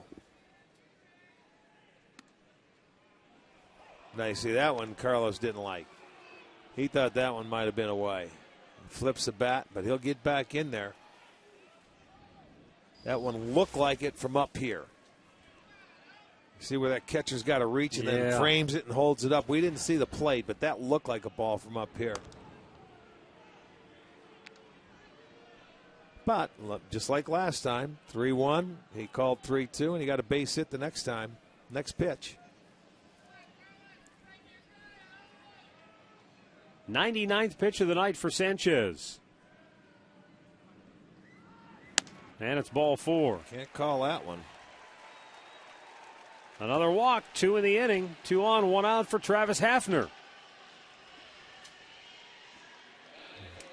And before Pronk steps to the plate, and he is really having a tremendous season so far, just getting on base. Here's Katie with him. Yeah, you guys mentioned it earlier, too, Matt, you and Rick, how good Hafner's been up at the plate this year. I talked to him earlier. He said not only is it because he's healthy and he's getting those repetitions, but he's also really tried to simplify his swing this year, meaning he's trying to use his hands a little more effectively and eliminate as much body movement as possible, guys. All right, thanks, Katie. Tim Collins warming in the Kansas City bullpen. Meanwhile, Sanchez has walked 6 Indians on the night. But they have yet to really make him pay for it. No, left-handers 0 for 8 with 3 walks. He hit 1. And they struck out 4 of them. They've yet to get a base hit off him.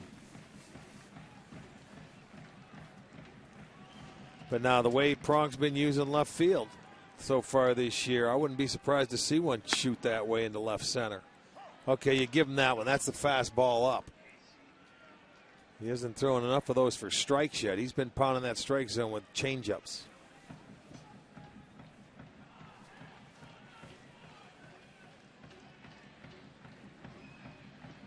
Two on with 1 out here in the 5th and a 1-1 tie. The 1-1 pitch is inside, almost got him, and it's 2-1.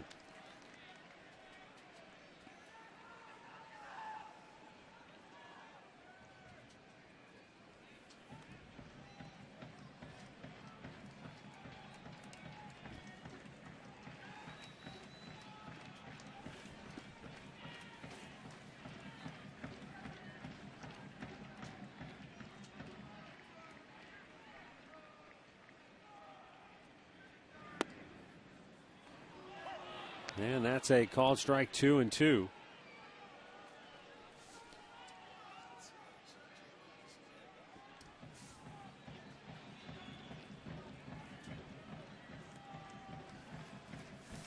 Ned Yost has watched Jonathan Sanchez teeter all night long. But he's only given up the 1 run. Primarily due to the fact that he's only allowed 3 hits.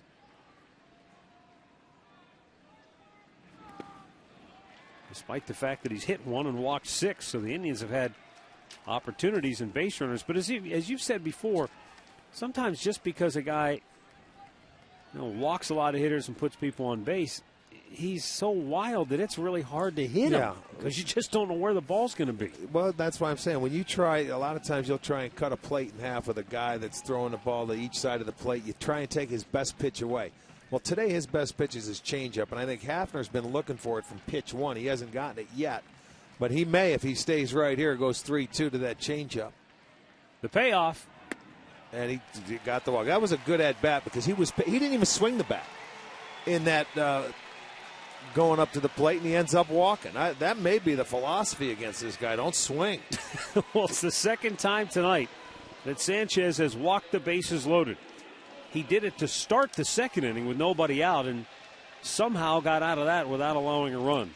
Now he's walked him with 1 out. They're loaded for Shelley Duncan. You got to get one home here. You've got to push one across. He's giving you opportunities, and this is going to be his last inning. So now is when you just stay and For Shelley, I would say, you want to stay on him and go the other way. He doesn't go the other way very well. He tries to hook it. And he's going to see a steady dose of off-speed pitches. The 7 walks for Sanchez tie his career high. It's the 3rd time he's walked 7 in a ballgame. And as I told you earlier, the Indians rip just foul. Oh, by inches. Well, that'll be the only fastball he sees. He tries to get tricky and sneak one by him, and you can see it hit the chalk, but that was before the base, and it definitely was a foul ball.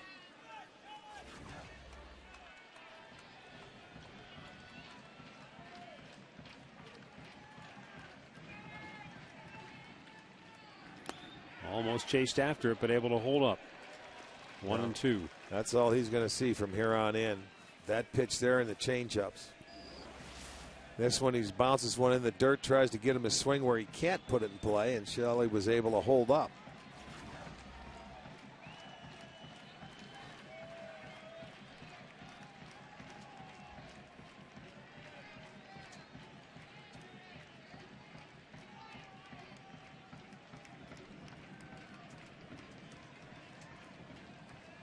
Sanchez taking too much time. Duncan steps out. Quintero's going to go to the mound. You saw the base runners, Cabrera at 3rd, Santana at 2nd, Hafner at 1st, all via the walk.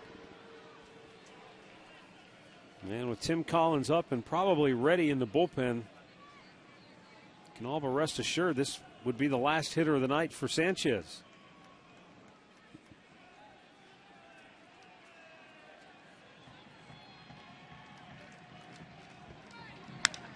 High fly ball, center field. Meyer is there. Cabrera will tag at 3rd. He'll come home and score, and the Indians take the lead as Santana goes to 3rd. 2-1 Indians as Duncan picks up his 7th RBI on the year. Well, he gave Shelley a little swinging room, and it was a changeup, and he took advantage of it. Used the big part of the ballpark, didn't try and pull it. So they step back on top for Duncan, his 7th RBI. This pitch was elevated here to Duncan.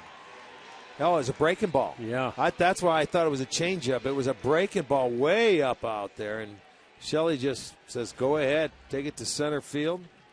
Sacrifice fly. Now Jack Hanahan. Sanchez stays in, 109 pitches on the night. Both the Indians' runs tonight have scored via sacrifice fly. You remember in the first inning, Santana hit a line drive that Gordon made a beautiful catch on that retired him, or would have been more a bigger inning than that. But both scoring on sac flies. 2-1 Indians here in the 5th.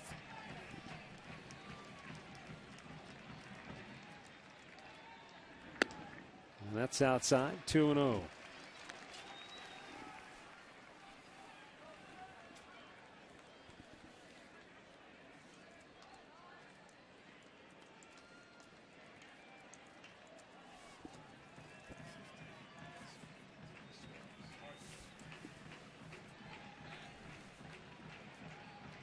With Indians at the corners, the 2-0 pitch. 7-2-0 counts today for Sanchez. He's thrown more balls tonight than strikes.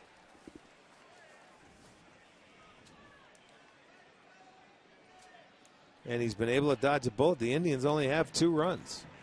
Still only have 3 hits on the night. There's a strike to Hanahan. It's kind of a head scratcher of a game to this point. Well, it is there when a pitcher's throwing a left-hander a 3-0 changeup. That is the only pitch he can throw for strikes, it seems like. Hanahan thought it was ball 4, and Kerwin Danley maybe generously for Sanchez called that a strike. Well, you're going to see it again. They're sitting away. It comes in. And anytime you see a catcher sitting away and he's got to go back over, sometimes it doesn't get called. It did that time. Hafner will take off at first, and the 3-2 is hit into the gap in right center field. Santana scores. Hafner coming around 3rd. He'll be waved home. Jack Hanahan delivers a 2-out, 2-run double. And it's a 4-1 Indians lead. Once again, Jack Hanahan does it with 2 outs and runners in scoring position. He's been incredible. And, you know, he was patient enough. He didn't try and do too much with it. He plugs the gap in right center field. Hanahan hits his fourth double, drives in a pair, gives him 13, and he stayed on that changeup. That was a good pitch, but that was a better swing. And he plugs the gap. The man's been hot with 2 outs this year, and he continues that string and drives in a pair. It's 4-1 Indians. Sanchez to the showers. Indians knocked him out in the third in Kansas City. They knock him out in the fifth here in Cleveland. Jack Hanahan has been money in the bank in the clutch so far this year. It's 4-1 Indians.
Jonathan Sanchez made 32 pitches in the inning alone to send him to the showers. Tim Collins on for the 8th time this year.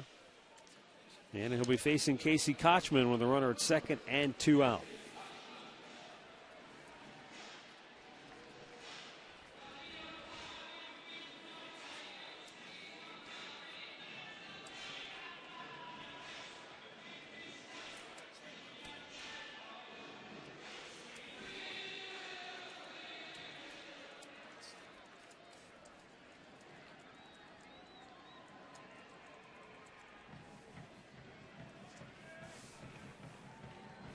Kochman walked in the second, struck out in the fourth.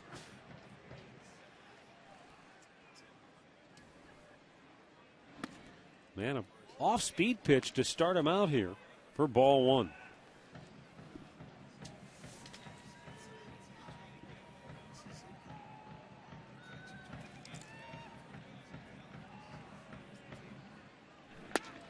Called strike, throw all the way down to second. And I'll tell you what.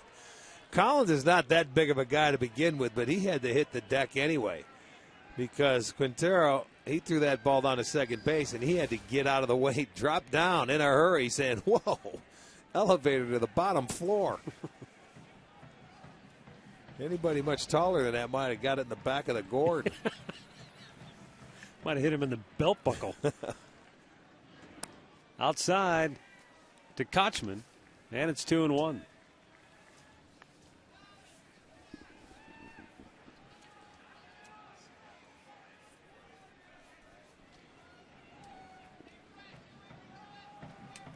Hanahan at second with 2 down.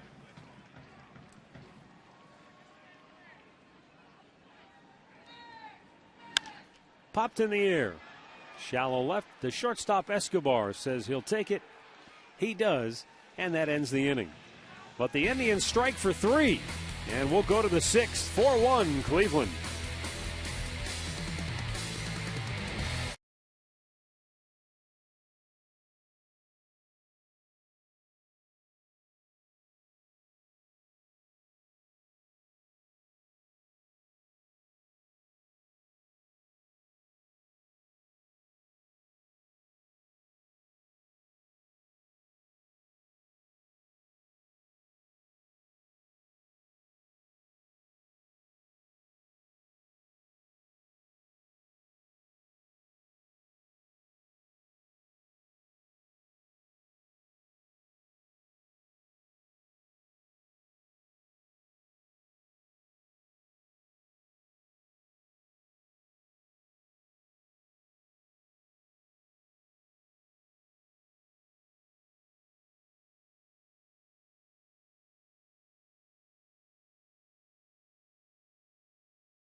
$5 $5 discount coupons for the Subway Extreme Fan Zone to an upcoming home game. It's the place to be for a chance to win Subway gift cards, Indians fun money, and get great discounts on your next Subway purchase. Subway, where winners eat.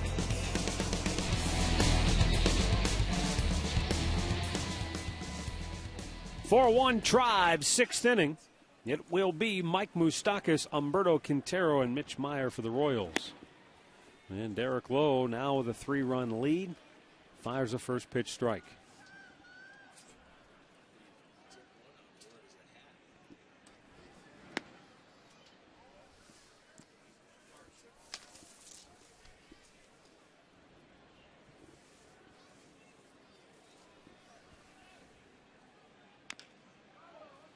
So far on the year, Derek Lowe averaging 6 innings per start. He went 7 in his first start, 6 2/3 in his start against Kansas City, but knocked out in the 5th inning against Seattle. But a much better feel today, you can tell. You know, he has the changeup work, and his last 4 outs have been ground ball outs. Swung on and missed. He gets another strikeout, and that's 5 for Lowe tonight. And he's not a strike. He came into the game with 3 strikeouts in his first 3 starts. He has 5 tonight, so he has been getting the Kansas City hitters to swing at the breaking balls down and also the changeups. Well, you know that tonight's a lot better than his last start in Kansas City or in Seattle because he walked 6. I know it. Walked against 6. the Mariners. He gave up the 2 home runs in the first inning. He just didn't have a clue. His ball was flat. It was upstairs, and he'd be the first to tell you. Not tonight. No, this is more Derek Lowe-like. He walked 1 in his first 13 2/3 innings this year.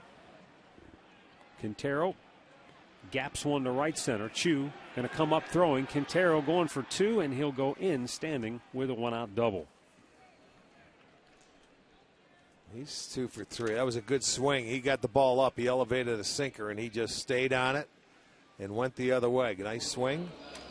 That's hit number 8. See it? Upstairs. And he plugs the gap in right center field.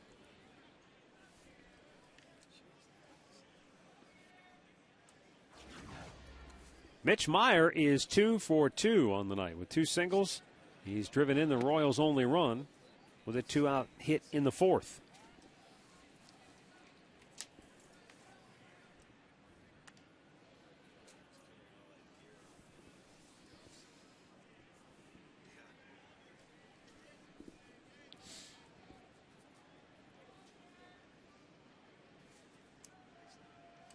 Swung on and missed. Good changeup from Derek Lowe.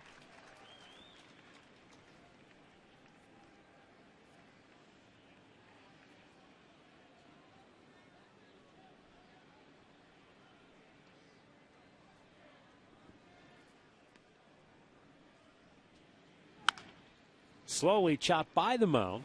Kipnis on a hurry, has to unload, and he gets Meyer by a whisker at first base, 2 down. Quintero moving to third.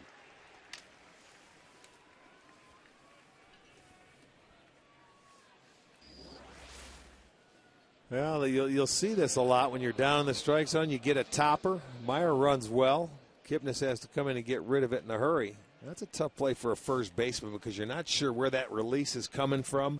And, you know, you're looking for that ball anywhere over there. And it probably feels like he's about 5 feet away from you when he lets go of it. Yeah, you just don't know how hard it's going to come to you. But Kochman does a nice job over there. Alcides Escobar, 1 for 2 on the night. He had a little bunt hit in the 4th. Hanahan even with the bag at third.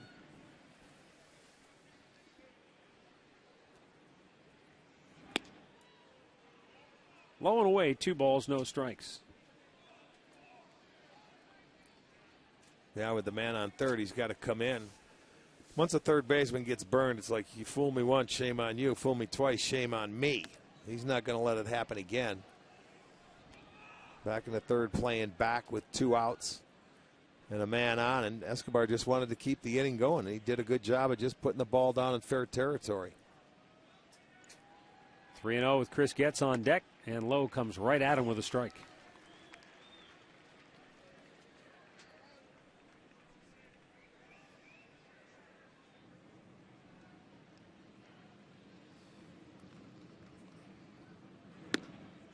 Boy. Full count.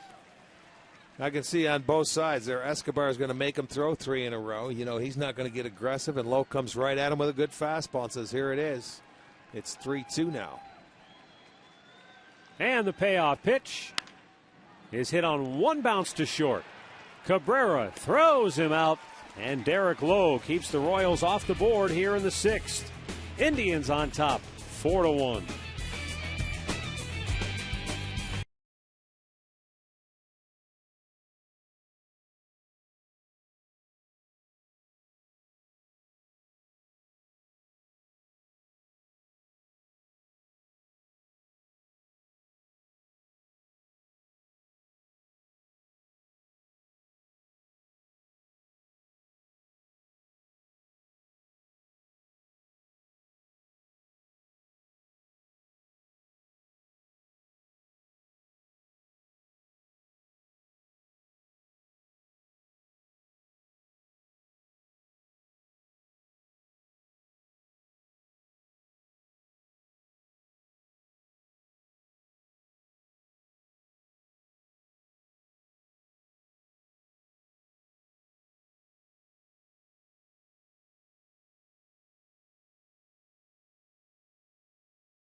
Yeah, bring the blanket just in case. As long as you're not sitting right where the wind is blowing on you. Right. It's not too bad.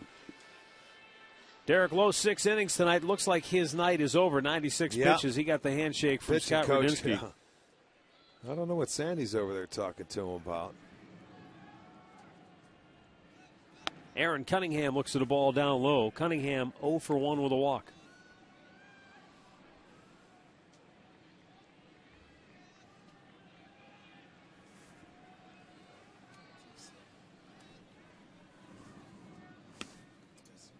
Caught the corner. 1-1. Tim Collins got the last out of the 5th inning for Kansas City, as you see Tony Sipp loosening under the watchful eye of Dave Miller in the Indians bullpen. Painted that outside corner again.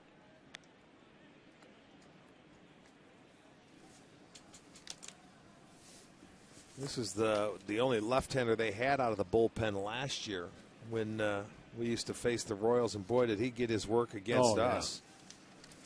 I mean, it seemed like he pitched every single game they played against us. It was awfully close. I think he was in 10 games. This is popped foul. Hosmer's there, and he's got it 1 away. Pretty good trivia question tonight from AT&T.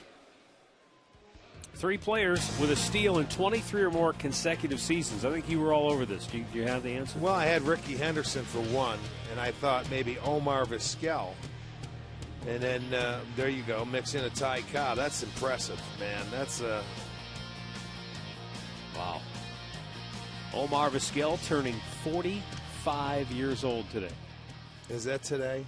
Oh, goodness gracious. Here's Jason Kipnis 0 for 2. Fouled back off the mask of the catcher, Humberto Quintero.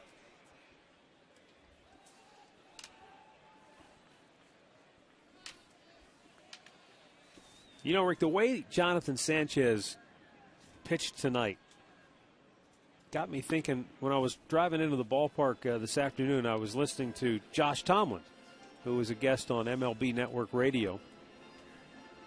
And he was talking about the relationship between the starting pitcher and the catcher.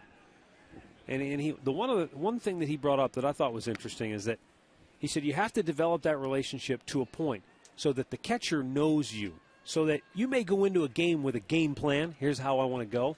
But he said you may go into that first inning and one of your pitches just isn't working, whether it's a breaking ball or a changeup, and you've got to be able to adjust, and the catcher has to know how to adjust, what pitch he wants to go to for you to get you through when something's not working.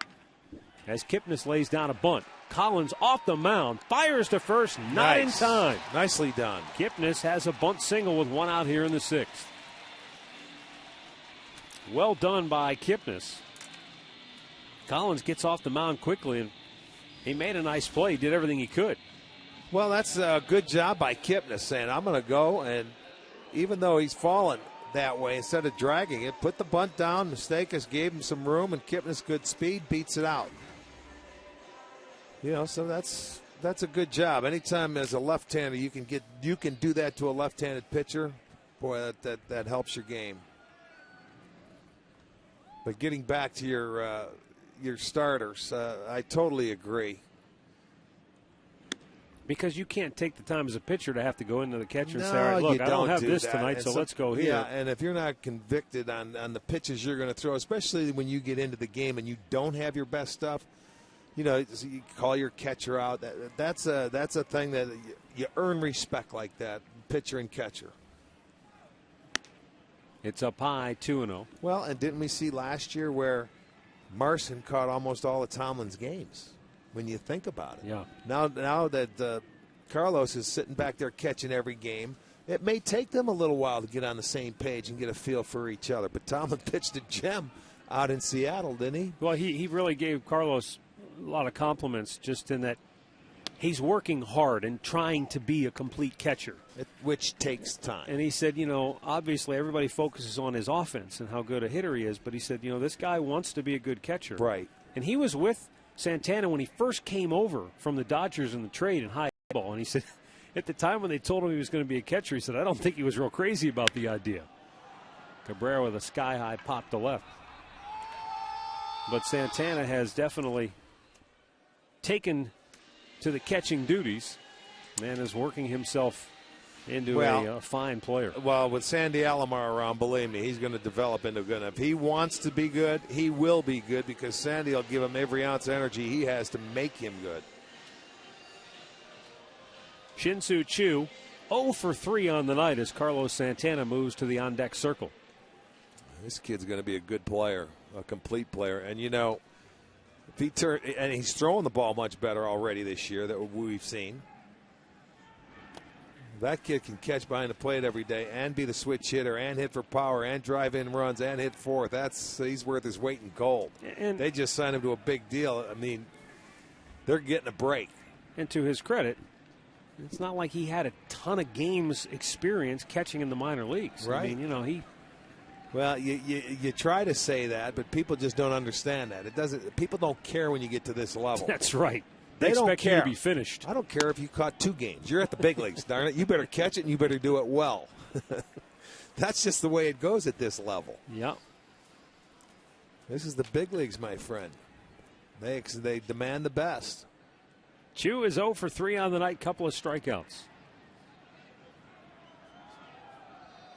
Oh, good jump. What a jump by Let him Kipnis. go. Beautiful. Not even worth the throw by Quintero. No, I'm glad to see Choo just take that pitch and give him a chance to steal it because now you're in scoring position, and he went on first movement, and boy, did he guess right. Look at that jump. Beautiful. So, all right, so there you go. A bunt base hit, infield base hit. You steal second. We'll see if Choo can drive him home with 2 outs to manufacture a run here.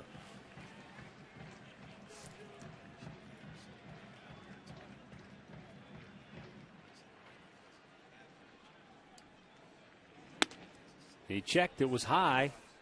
They appeal. He didn't go around. And it's 3-1.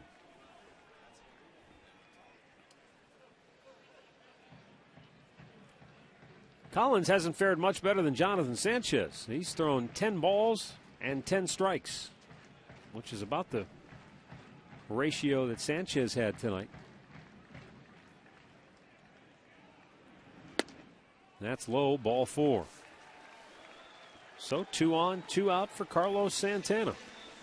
Well, head down to Progressive Field May 5th between 3 p.m. and 5 for an Indian season ticket select a seat event. You can check out the best seats in the house and the newly renovated Club Lounge. All fans interested in season tickets, groups, and party areas are welcome. So stop by to secure your seats today on the 5th of May.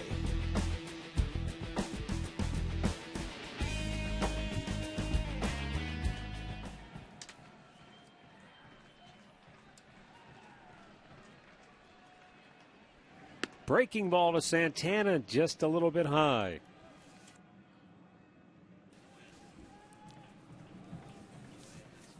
Carlos drove in a run in the first with a sac fly. He has singled and walked and scored a run as well tonight. He was swinging for the downs, came up empty, 1-1. Red Sox lead the Twins 3-1. They're in the third at Target Field. Texas blanking the Yanks 2-0. They're in the third down in Arlington. CC Sabathia and the Yankees cooled off the Rangers yesterday finally. Seattle still leads Detroit 5-4. They're in the sixth. Santana taking a strike. Tampa Bay blanking the Angels 5-0. They're in the seventh. Baltimore on top of Toronto 2-1 in the eighth at Camden Yards.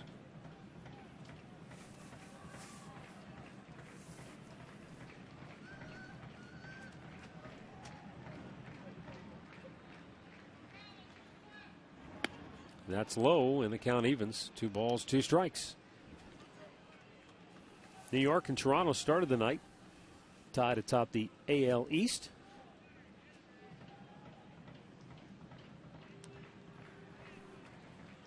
Quintero going to go out for a brief chat with Collins here. Well, it has been, this is the 4th game that these two teams have played this year. The first 3 in Kansas City and now tonight. And the Indians against these guys have already drawn 24 walks. And this being game number 4, and it's not completed yet. Let's say 3.5. So that's been one reason why they've been able to, you know, score some runs and also get the clutch hits. 2 on, 2 out, 2-2 pitch.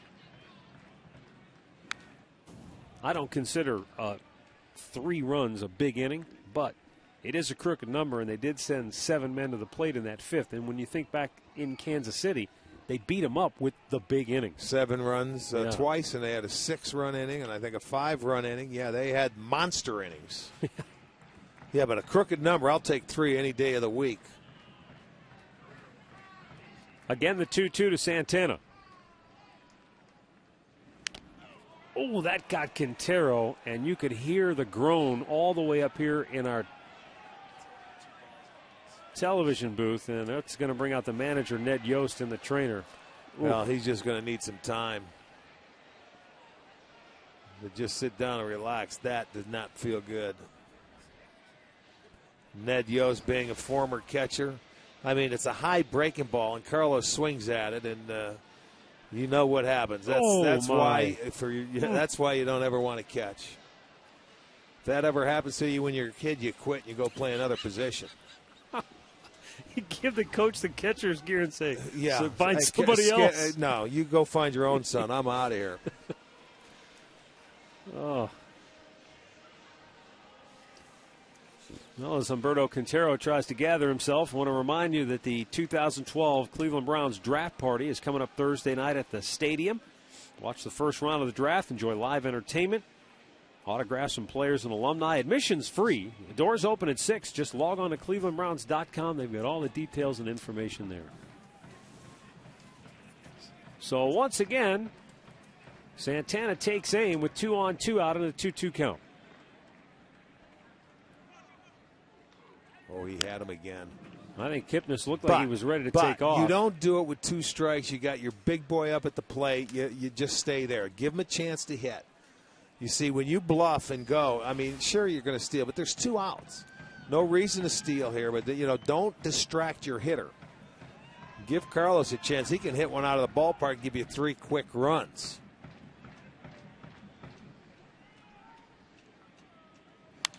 Back out of play. This is a heck of an at bat for Santana. He's getting zoned in.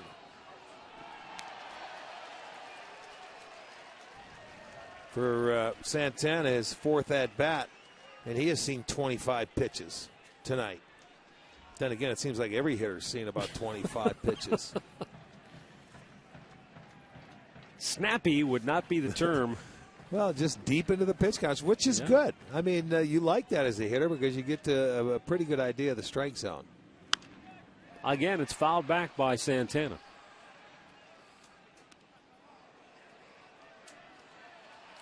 So this will be at least a 10-pitch at bat for Santana.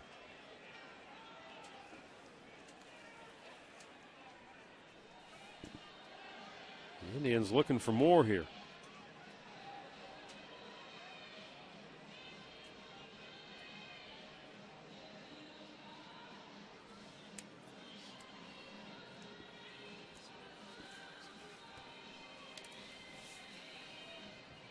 Santana 1 for 1 officially on the night. And remember, he came in hitting .375 from the right side of the plate. And that bounced in front of the plate, full count. Job by Quintero to block that one. Well, I think what he's been through in this at bat, that's saying something. That takes a lot to get down and block that one. But I guarantee he went out there to pitch before and says, all right, what do you want to do? He's fouled off a lot of pitches. Let's set up that pitch. If you throw a good pitch and you don't get it and you go to 3-2, then we'll go here with it.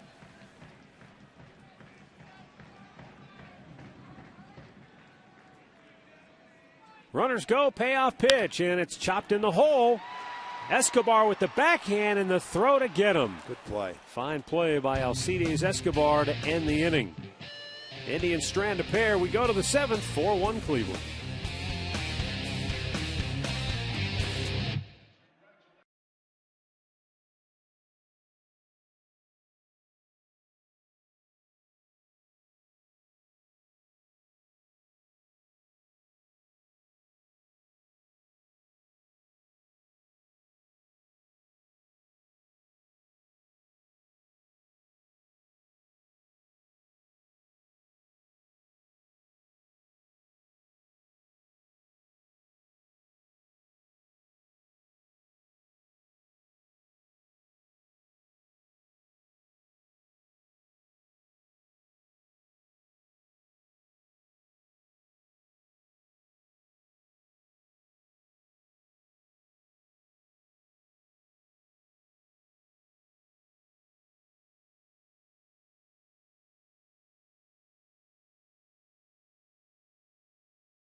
Some great baseball, but also some fantastic fireworks shows. 2 of those nights will be Rockin' Blast, the award-winning show.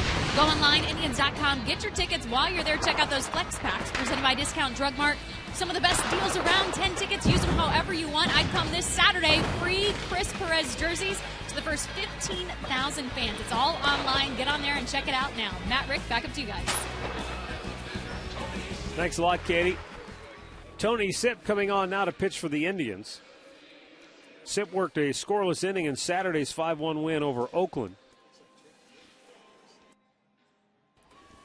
Numbers on the year don't look all that hot, but obviously you're hoping that Tony Sipp can get into a groove. Oh, he'll get it going. Yes, he will. Top of the order for KC as Chris Getz leads off, 1 for 3. He had the swinging bunt single in the 4th inning.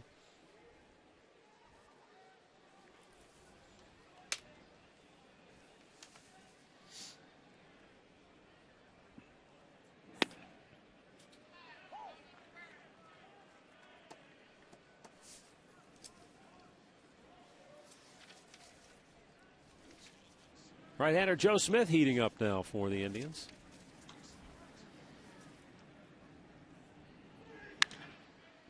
In the air, down the line, foul territory, no play for Duncan. Yeah, so far on the year, hitters against Tony Sipp are hitting .333. They're 7 for 21. Right-handers have done a good job. 417. They're 5 for 12. Lefties 2 for 9. And when he's right, it doesn't matter. He gets righties or lefties out of the, about the same rate. But the bullpen has been outstanding over their last 8 1/3. Little blooper towards short, and as Drupal Cabrera runs it down, 1 away. Back to the studios once again for an in-game update with Al. Hey, Matt, they moved to the 7th inning in Detroit, but Miguel Cabrera here in the bottom half of the 5th went yard for the 5th time this year, brought Detroit within a run against Seattle. Since then, the Mariners have added one more. It's 6-4 Mariners, bottom of the 7th inning in Detroit. Back to you, Matt.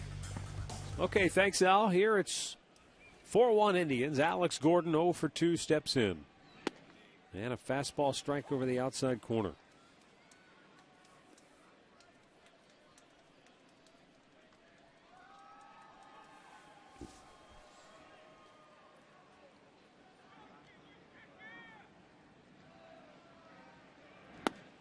A little bit low, 1-1.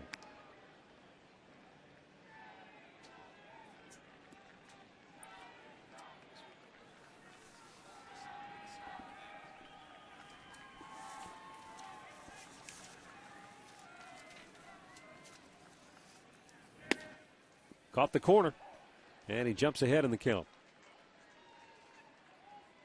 Same two teams tomorrow night at 7 o'clock. Josh Tomlin going for the Indians against Luke Hochevar.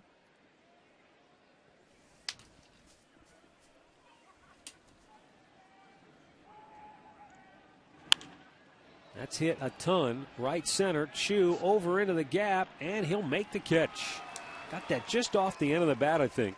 Didn't carry. And there are 2 down.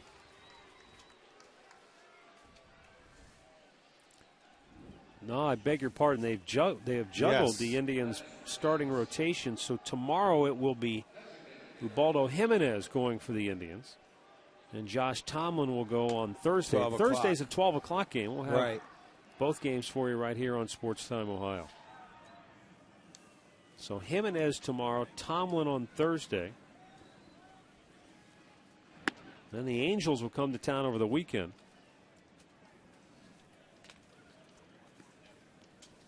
There's Ubaldo Jimenez.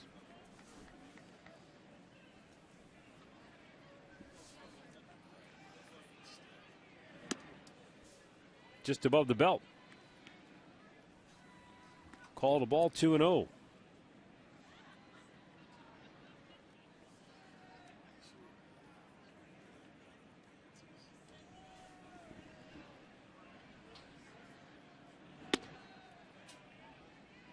Not missing by much, just a hair off. It's 3-0. But Rick talked about the Indians' bullpen. Their last 6 games, they have combined for 19 2/3 innings and 2 earned runs. They have been dynamite. And that's the combination that we talked about earlier and in the open, and maybe with Al on the show. You get a timely hit and get a lead late, and these guys take it over. You know, your offense is only as good as your bullpen. You know, because if they give up runs late in the ball game, that's what hurts you, and they have not done that. They've been solid. I mean, you're going to have some hiccups every once in a while where you have to give some up, but as good as they were last year, they've been solid this year, and that's why everything they've done things well enough to win ball games, and that's all you have to do when you got that solid bullpen. You know, everybody was upset. Chris Perez blew the first save of the year here, but I'll tell you what, since then he's been lights out. Swung on and missed. He blew it by Billy Butler. And Tony Sipp with a 1-2-3 7th inning. Time now for the 7th inning stretch, brought to you by the Cleveland Clinic, where every life deserves world-class care. Call 2-1.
Look in from our Panini's camera. Get overstuffed at Panini's Bar and Grill. Kelvin Herrera coming on now for Kansas City. Guy with 8-10 this year. Curious to see a guy with a big arm. We witnessed that in Kansas City. He worked his way through the minor league system in a hurry last year. Pitched 4 levels for the Royals. And they had him on their gun in Kansas City at about 101.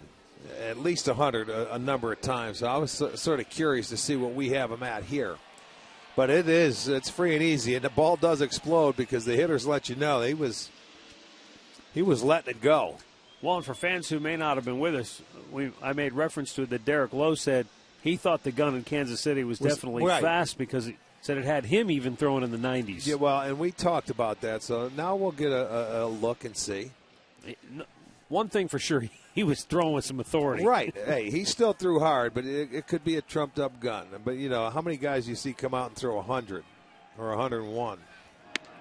Fastball away, and that's 97. Okay, that's legit.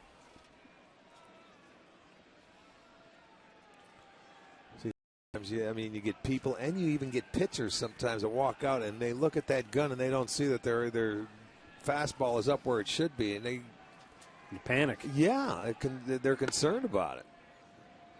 But he did have a big variance because he had a changeup and some off-speed pitches as well. And that one there was 10 miles an hour off his fastball. Not loose yet.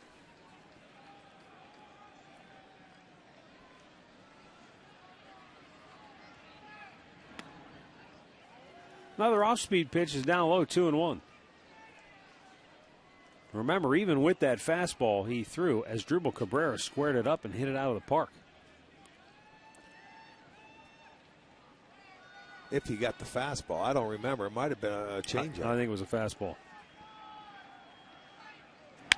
Hafner with a screamer to right, and I mean in the tracks of Frank Coor, who might have moved a step to his right, and that was about it. Can't do anything better than that. He waited for it, got his fastball, and it was a good swing.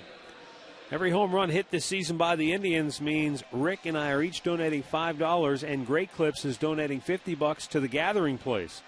Our season total over $900. Great needs, great deeds, Great Clips. We're in a mini home run drought, though, here lately. Well, we homered in the first 9 games, and we haven't homered since. This is our 5th game. Tuesday in Seattle, I think, was the last home run. Tommy's trying to tell me somebody's got a cookie in his mouth. I can't understand him. Crumbles. Yeah. Crumbles, mumbles. Want some milk with that?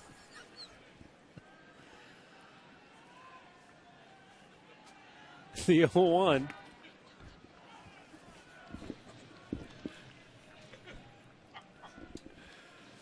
Oh, boy.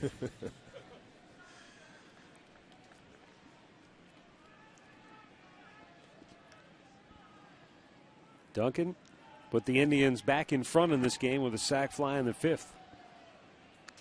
And then Jack Hanahan with a big 2-out, 2-run double to make it 4-1. Yeah, again, maximizing on their hits. 4 runs on 5 hits. But 8 walks this evening.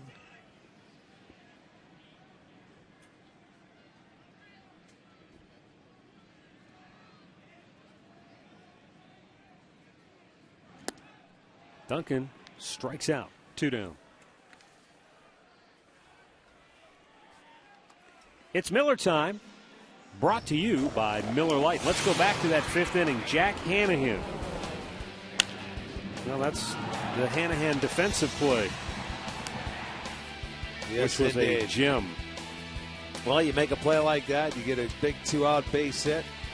It's a good night for Jack. Seems like we've been saying that every night. Yeah. Oh, almost picked off one of his teammates.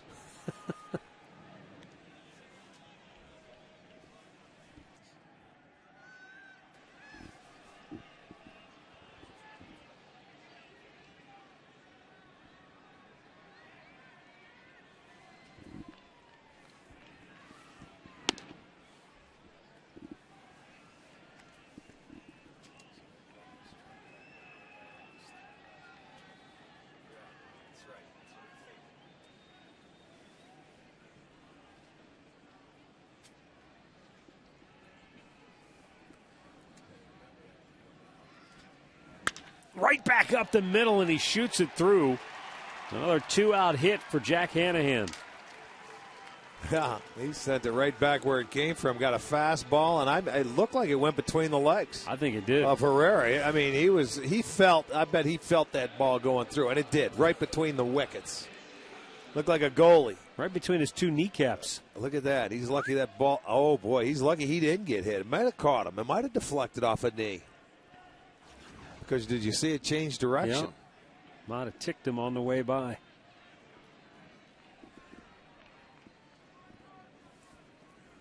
Here is Casey Kochman, 0 for 2 on the night.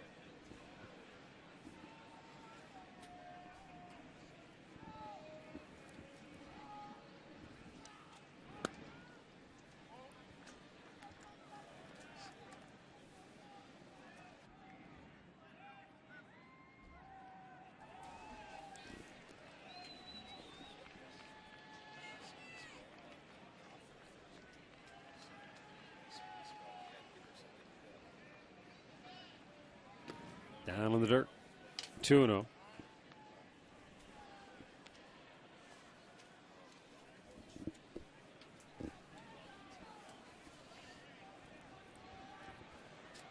Boston has opened up a 6-1 lead over Minnesota in the fourth at Target Field.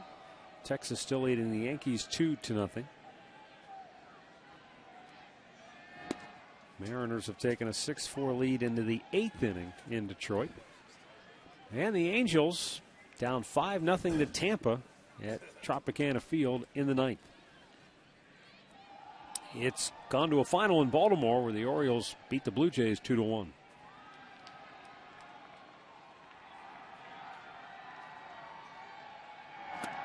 Kochman went down to a knee, and it's 2-2.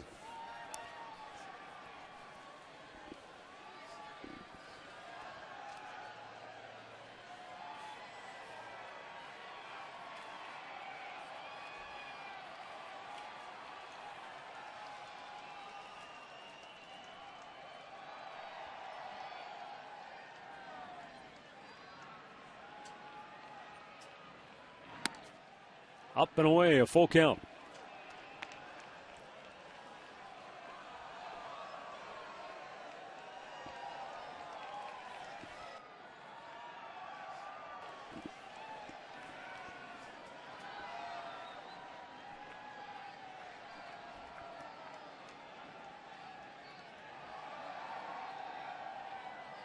Hanahan takes off, and the 3-2 pitch grounded to first, and that'll end the inning.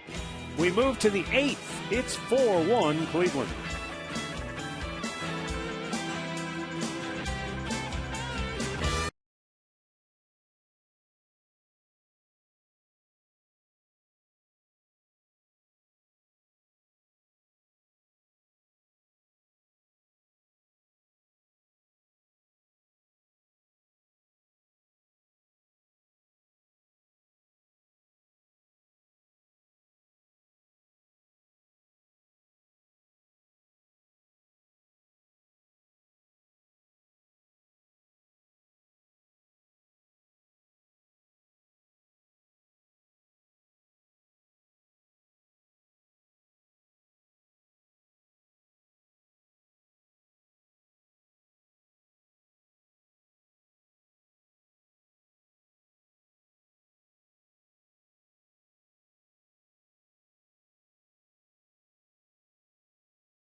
be reproduced or retransmitted in any form, and the accounts and descriptions of this game may not be disseminated without the express written consent of the Cleveland Indians.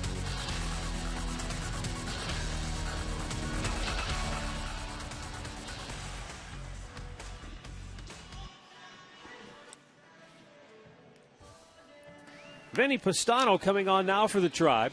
His 9th appearance on the air. He has been very good on this young season. Vinny Pastano taking over for Tony Sipp, who worked a 1-2-3-7. Aaron Cunningham moves from center to left, and now Michael Brantley into the ballgame. Takes over in center field.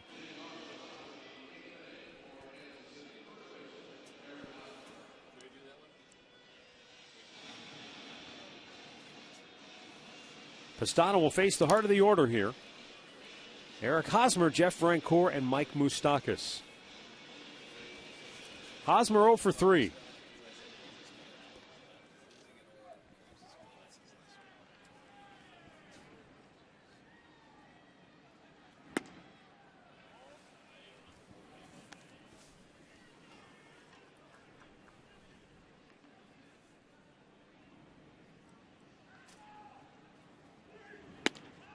Caught the outside corner with it. Strike one, evens the count.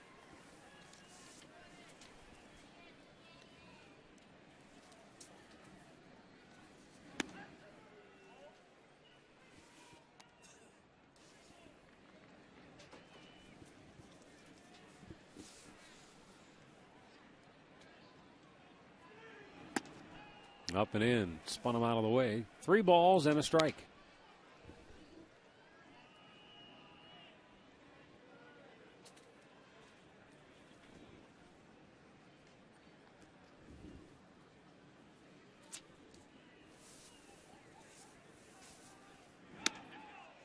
And Pastano walks the leadoff man, Hosmer.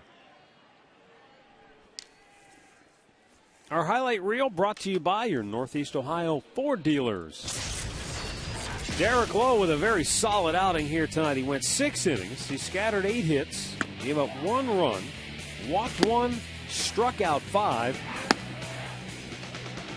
And more importantly, Rick, once they gave him the lead, he went right back out. Yeah. Hot knife through butter.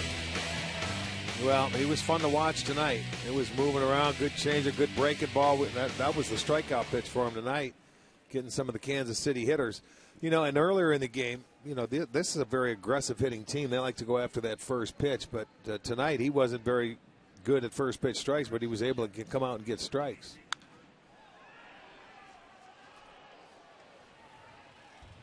With the Indians' 3 spot in the 5th, they've now outscored their opponents 24-7 in the 5th inning. It's been a good inning for them this year. Jeff Francoeur 0 for 3. He was robbed of a hit by the play Jack Hanahan made. We showed you earlier in the game. 1-2.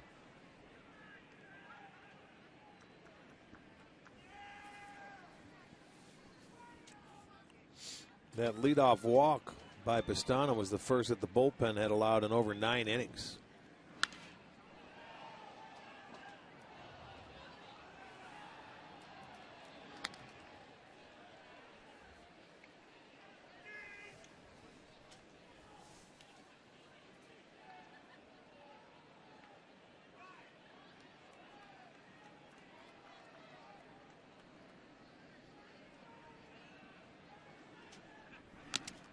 Fouled back, and that got a piece of the umpire, Kerwin Danley. Double barrel activity in the Kansas City bullpen. Maharis, the left-hander, who we saw for years with the Minnesota Twins. Pastano ready with a 1-2. Up and away.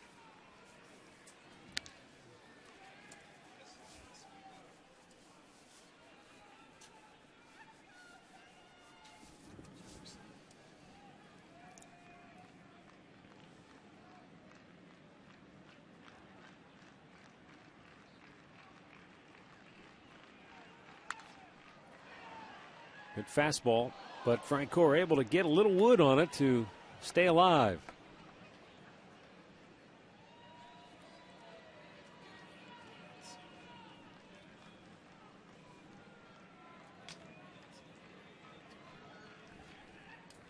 Mike Moustakas waiting in the on-deck circle. Oh, that sounded like it broke glass, Did didn't that it? hit Carey in the hand? It sure did. What did that hit? I don't know, but it did sound like it broke glass. No question about it.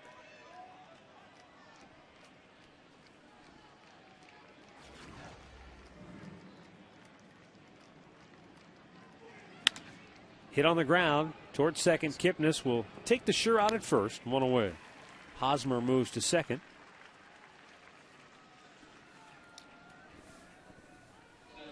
Well, all you can do in that situation, you take the out given your way.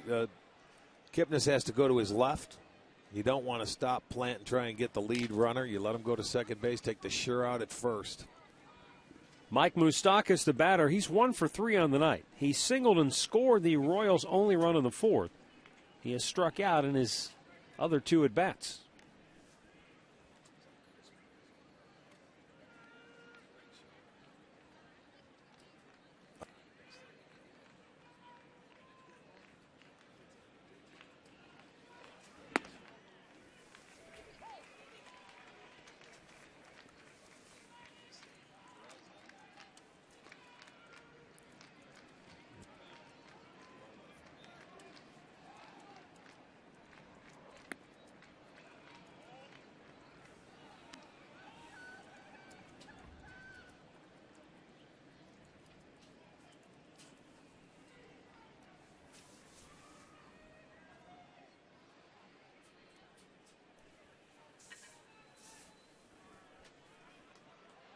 Moustakas takes a strike. He's down on the count 1-2.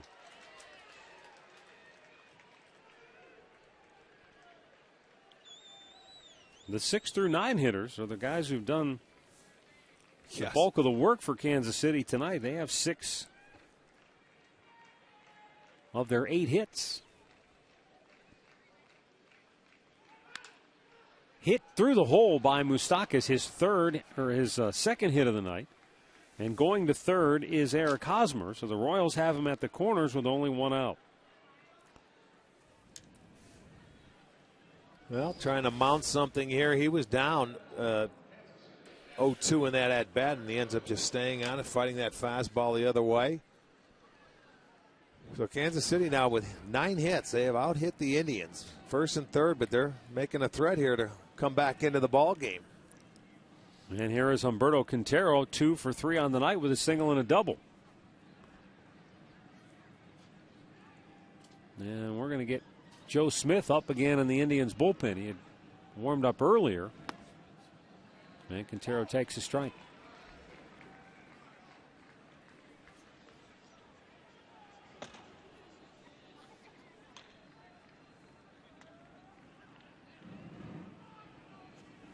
Swung on and missed. It's 0-2. Well, with Quintero's last hit, that 1-out double back in the 6th, it was a sinker that Derek Lowe left up, and he put a nice swing on it to right center field. But Pistano made 2 really good pitches on him to get ahead. Fastball up and away. Quintero almost chased after it, but he held up. Well, he was saying no right from the get-go. He wanted to, but he held up. He was thinking about it.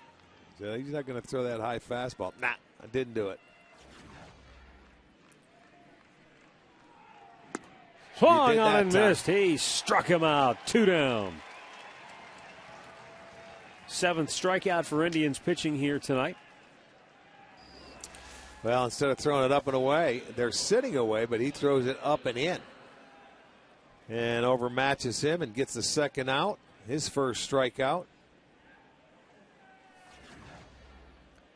Now Mitch Meyer, 2 hits on the night for Kansas City. He's driven in their only run.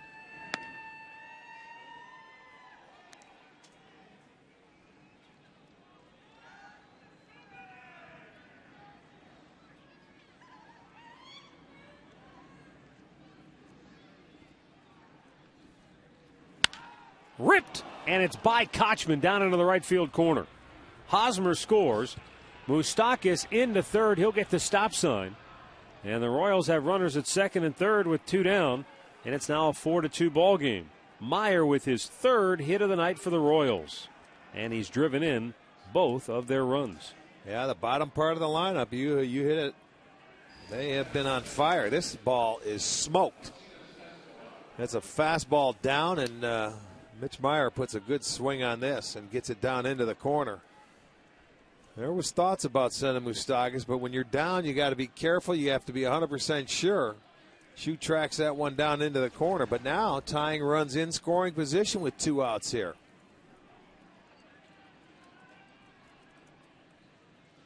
And Escobar takes pretty good pitch, but it's called a ball.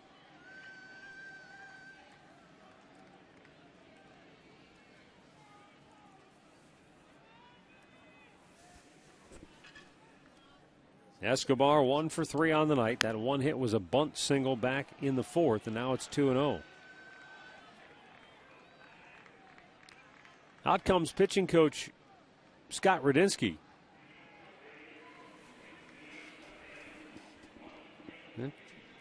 Pistano just seems to be a tick off tonight.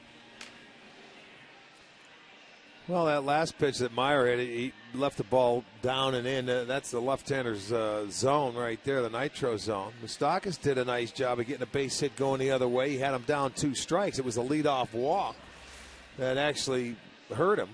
And there's the pitch that I'm talking about that really hurt him, that ball down and in.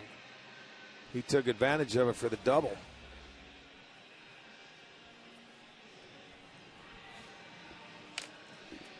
Radinsky back to the dugout. Joe Smith ready if needed in the Tribe pen. But right now, it's Pistano against Escobar with that tying run at second base.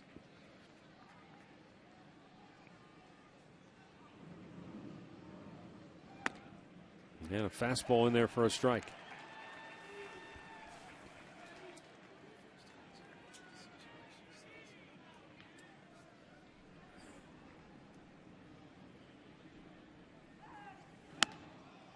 Wouldn't chase that high heater.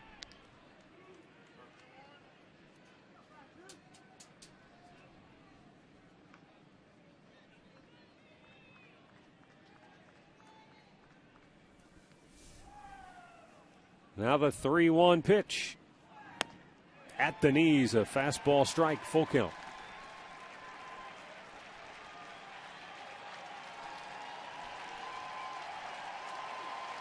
Those who are here making some noise. And the payoff pitch, right back to Pistano. Takes his time, fires it to first. A little frustration maybe for Vinny, but he gets out of trouble. Royals get a run, 4-2 Cleveland, middle of the 8th.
for him.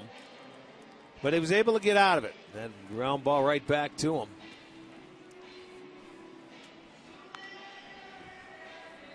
New pitcher for Kansas City is right-hander Jeremy Jeffress. Just his second appearance. He is scheduled to face Aaron Cunningham, Jason Kipnis, and Asdrubal Cabrera.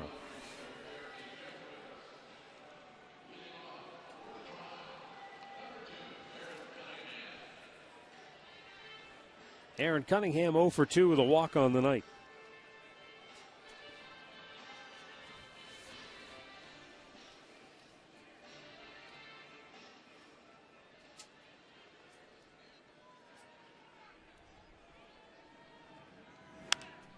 Back out of play.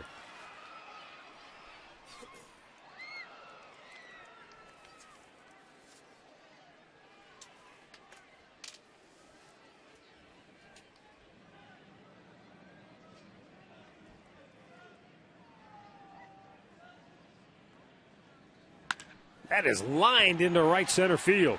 Frank Court trying to cut it off. He does. And he'll hold Cunningham to a leadoff single.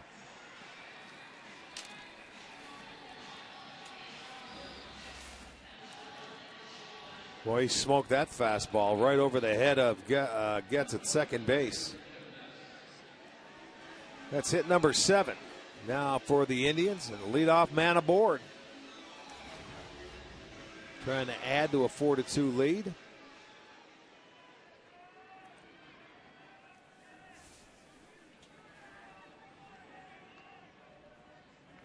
Jason Kipnis takes, snap throw to first. Again, Hosmer with a nice job to dig out the low throw from Quintero.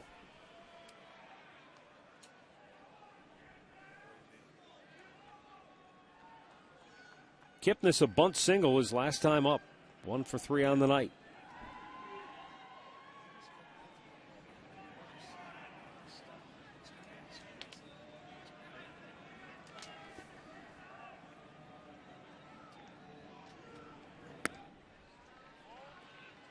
Down low, 2-0 the count for Jason.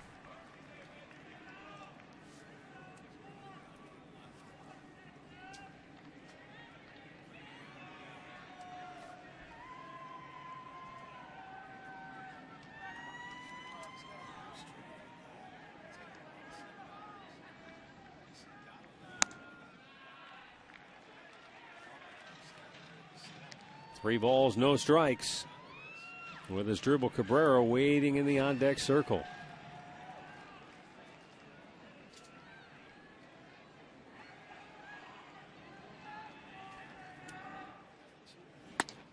Ball 4.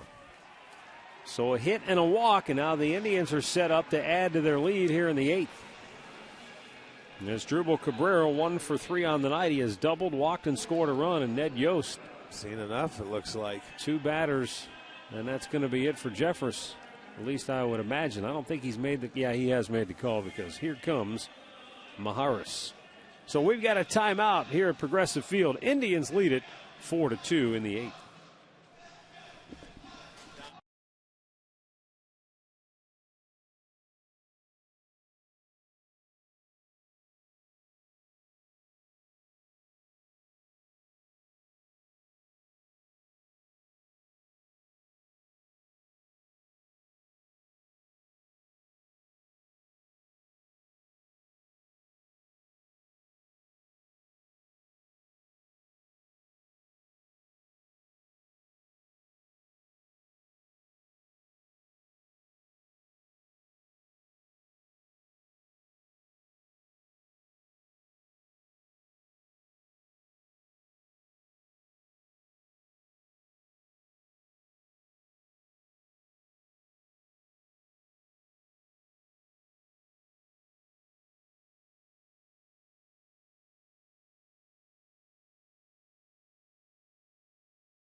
to Chu, but it looks like he has gone to the clubhouse, and Jason Donald is in the on-deck circle. For more on that, here's Katie.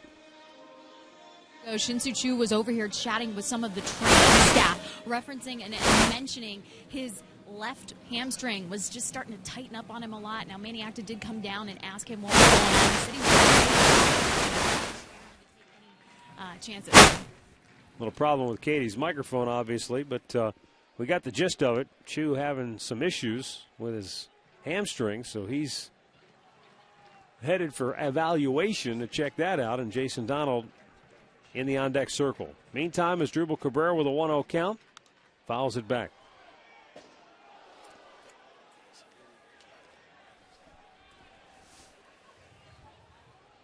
Cabrera walked and scored in the 5th inning. He doubled to set up their run in the 1st.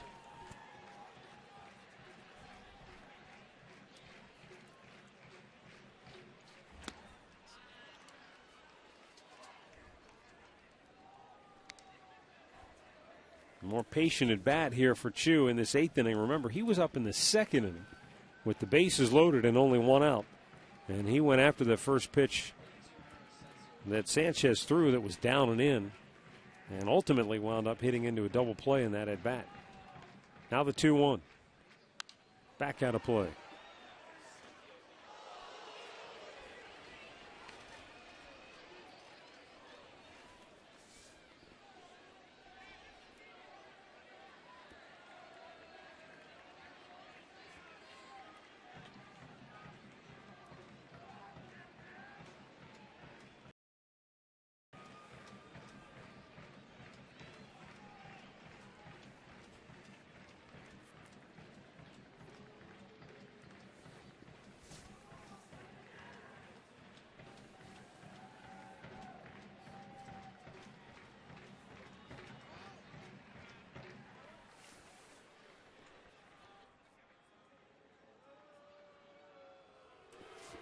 Out to the mound goes Humberto Quintero, the catcher.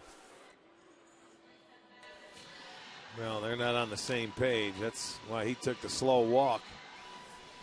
The second pitcher in the inning. Jeffress started this inning and didn't get anybody out. So this is really a big out. I mean, Kansas City would love to stay into this ball game and just down 2 runs. Ned Yost is hoping he can get a ground ball and look at a double play, but the Indians are looking to add on.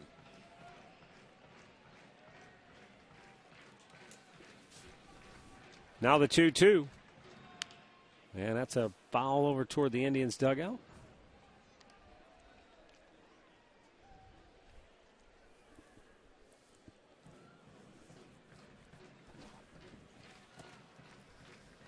Indians trying to build on their 4-2 lead in this 8th inning.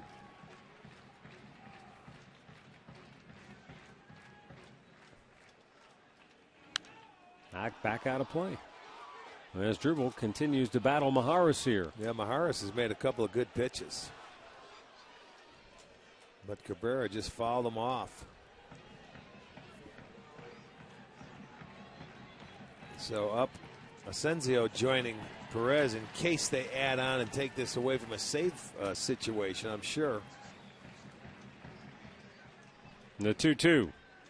Asdrubal with a line drive base hit into left field. Cunningham into third. He'll be held there. Gordon with a great arm. And so the bases are loaded with nobody out for the second time in this game for the Indians.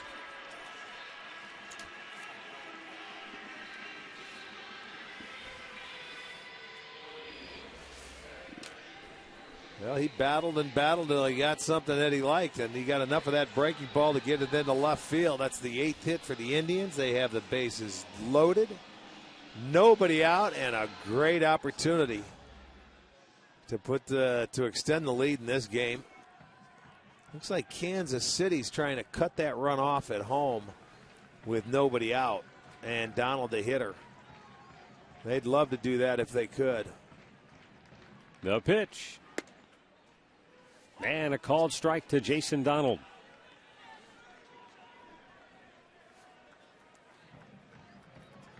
Royals cut of the grass around the horn. Maharis the 0-1. And Jason takes it's another strike, 0-2. If you missed it, if you just tuned in, Jason Donald coming on to pinch hit for Chu, who left with apparently some hamstring problems. And Donald strikes out on 3 pitches, 1 away.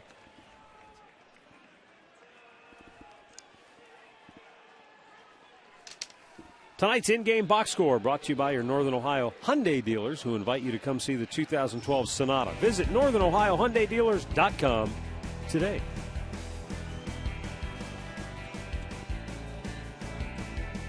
Well, Chu and Hafner, along with Kochman, the only guys hitless tonight. Everybody else has been in on the hit parade, including Jack Hanahan, who had a huge 2-out, 2-run double back in the 5th.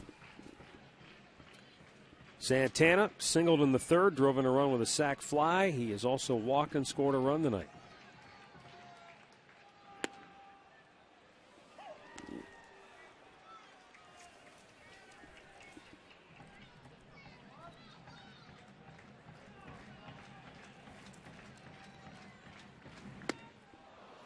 Man, that's quickly 0-2.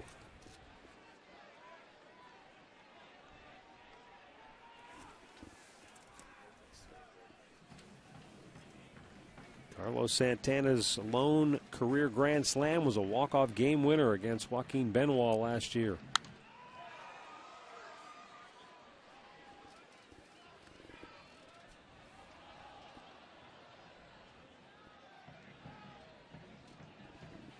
Around the horn, Aaron Cunningham's at 3rd. Jason Kipnis is at 2nd. And Asdrubal Cabrera down at 1st.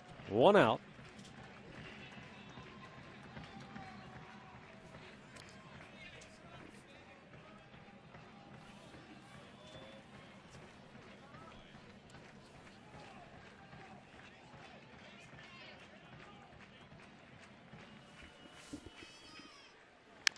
And a chopper foul.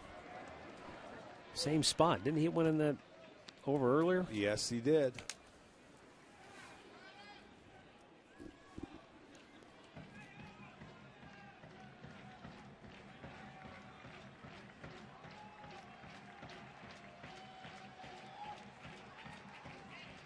Maharis ready.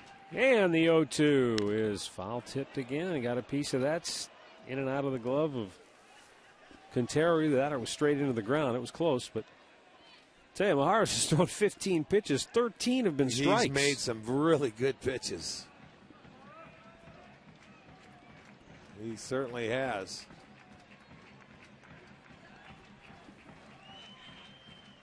Cabrera ended up getting the base hit on him, but he came right up and didn't mess around with Donald and jumps right ahead of Santana.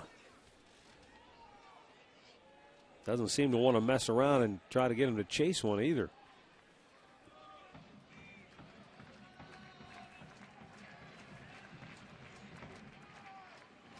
Ooh. Close pitch. Maharis thought it was strike 3. Didn't get the call.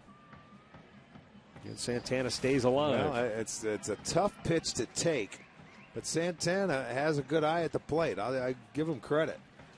You lay off those pitches, and if you get it called, that's a good thing.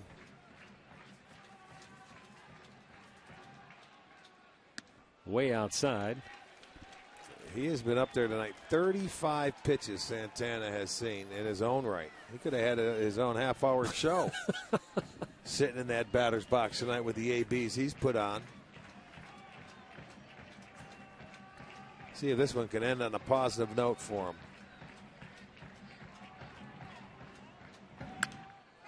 Nope, popped it straight up behind the plate. Quintero, 2 down.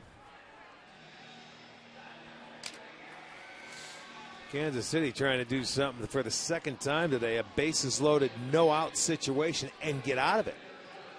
They did it back in the 2nd inning after 3 walks, where Sanchez walked Hanahan, Kochman, Cunningham. He came up and got Kipnis to fly to left, and the double play by Cabrera. Well, they're trying to do it here again, and that would be a big boost for them. That would give them a little shot in the arm at least to keep it a 2-run game. And you know, you get one guy on, and they'll have a chance at tying a ball game.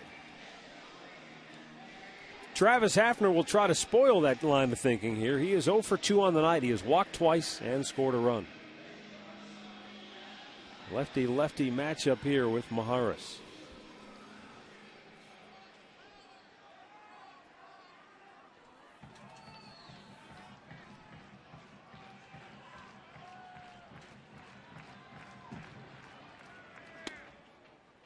And Travis takes a breaking ball for strike one.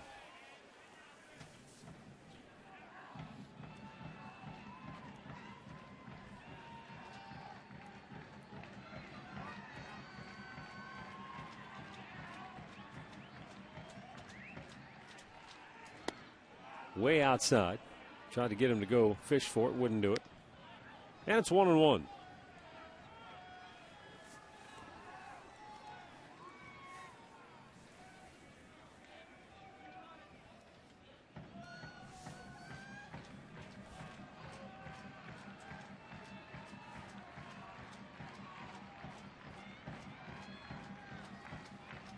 Time called. Mahara steps away.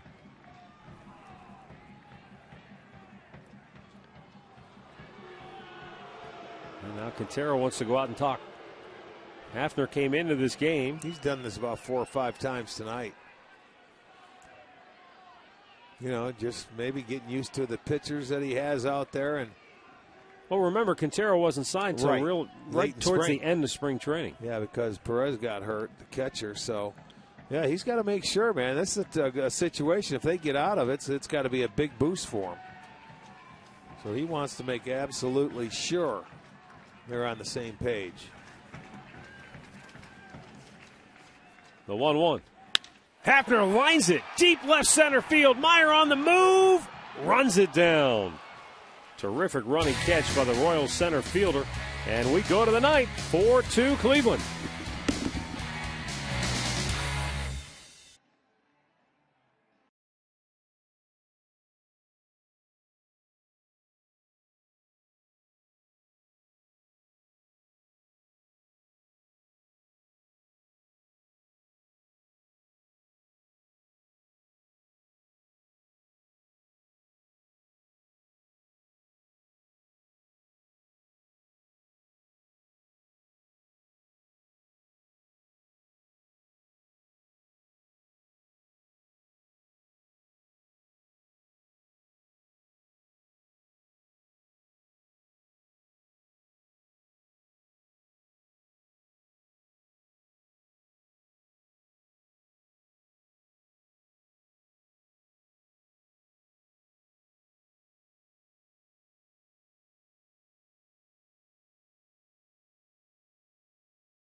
All sorts of changes now with the injury to Shin-Soo Choo.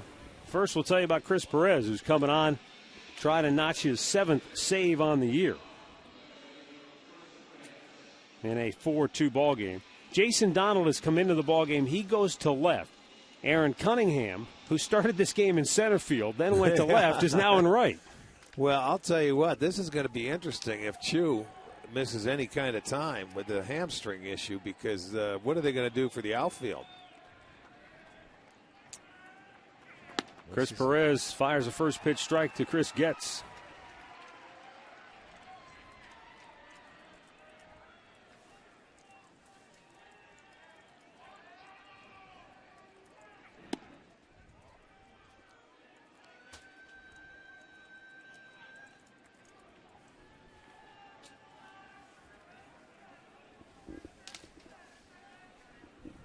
Now the 1-1. That's lined down the left field line, slicing into the corner. Wouldn't you know it? Jason Donald just into the game. And he's got to deal with a slicer right down the line. Boy, it finds you, doesn't it? And it's a leadoff double for Getz. Well, that's a little more adrenaline for this ball club that just got out of that bases-loaded jam and nobody out, and now your leadoff hitter gets on board, and that brings the tying run to the plate.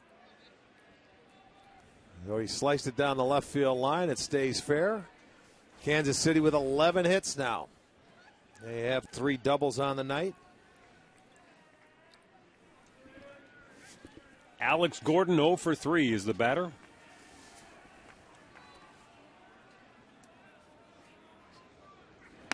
And he takes a fastball strike.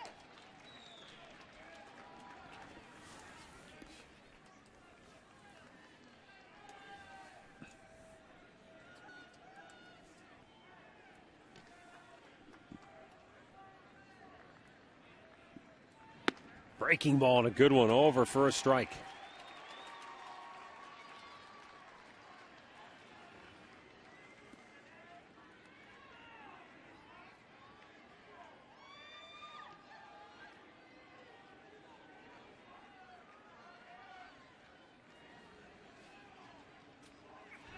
Fastball fought right back. That nailed Santana on the glove. What it did, hand. it went off his fingers, off the top of the glove, and it caught his finger, so I'm sure it stung. Watch where it hits the glove. It's a foul tip, it just deflects it. You see where it went off, and it kind of cut last couple of his fingers. Yeah. Off the tips. Twisted his wrist awkwardly as well. Perez with the 0-2. Bounce to first. Kochman with a diving stop from his knees. Throws Perez, tags the bag to get Gordon for out number 1.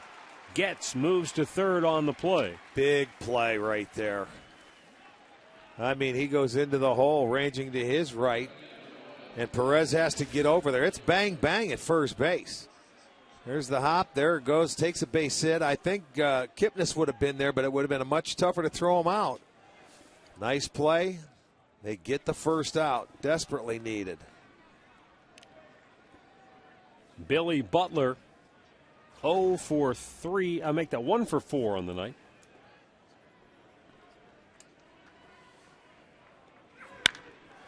Drilled but foul. Oh, man, that was smashed. Almost smashed the car.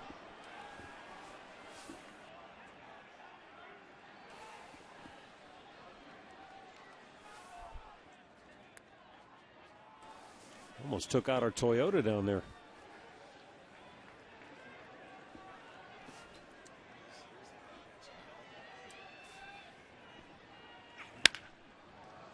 Hard hit ball is short as Drupal Cabrera takes his time, throws him out, 2 down, Getz scores. And the Indians lead is 4-3.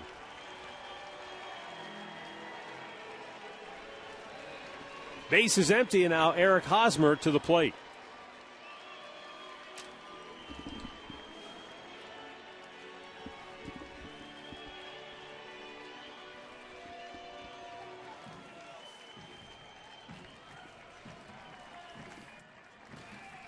Eric Hosmer looks at a breaking ball inside, 1-0.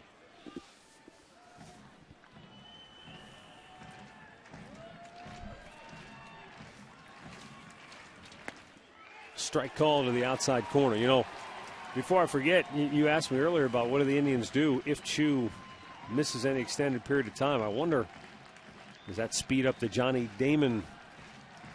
Well, I'm sure there'll be talk about it tonight. Line drive base hit in the left field for Hosmer, and the game stays alive now for Kansas City. Tying run aboard with 2 out here in the 9th, and Jeff Francoeur will be the batter. First hit of the game for Hosmer, who's now hit in 5 in a row for KC. Looked like a high fastball, and he just got on top of it. He has that ability, though. We saw that in Kansas City. We saw it last year.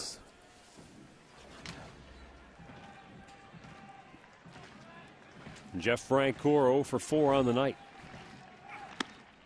Fastball up high.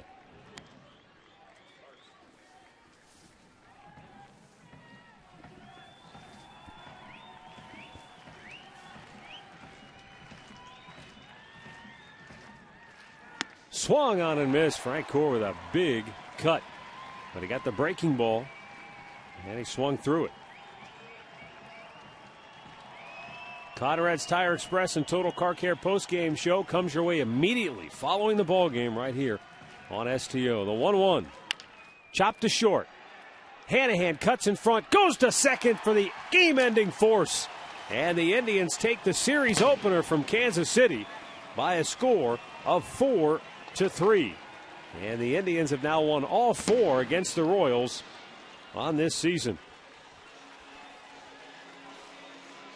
Another nail-biter, but the Indians hang on for the victory, thanks in large part to the 2-out clutch hitting of Jack Hanahan, who drove in a pair in the 5th, and a dynamite start from Derek Lowe, who was able to turn it over to the bullpen. Vinny Pistano and Chris Perez each allowing a run in the game, but luckily they had the cushion to work with, and the Indians are now 9-6 on the year. For Kansas City, their woes continue. They've now lost a dozen in a row, and they are 3-14 on the year.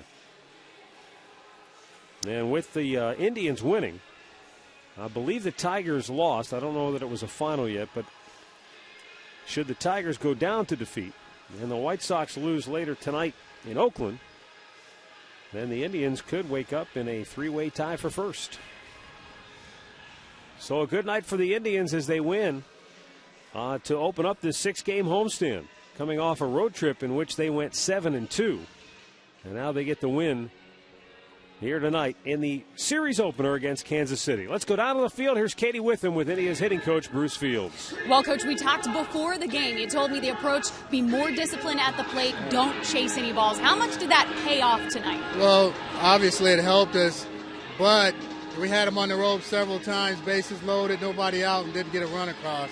It didn't come back to bite us tonight, but hopefully in the future we take advantage of those opportunities. But it got us in the game. We ended up getting a couple of big hits after we got on the, had guys on base. And Hanny had a great at bat and really won the game right there. Yeah, I was going to say, speaking of big hits, you've got to talk about Jack Hanahan. 2-out, 2-run double. This guy is now hitting over 600 with runners in scoring position. What about him makes him be able to come up like that in big situations consistently? Well, he's a veteran. He's been around. And I think he's gotten better as he's gotten older, and the more playing time that he's gotten, he's been one of our best hitters thus far. And lately, you guys in Oakland and now here tonight have shown a much better at the plate against lefties. What's been the difference? Well, I think the guys have bought into the discipline approach that we talked about and just trying to hit strikes. This game's hard enough when you're trying to hit strikes, but when you're chasing pitches, this makes it that much tougher. Well, Coach, the momentum continues from that road trip. Congrats on the win. Thanks. Thank you. Matt, Rick, we'll send it back up to you guys. All right, thanks a lot, Katie. The Indians get the victory. The final score tonight, Indians 4 and the Royals 3. We're back with the Conrad's postgame show coming up next.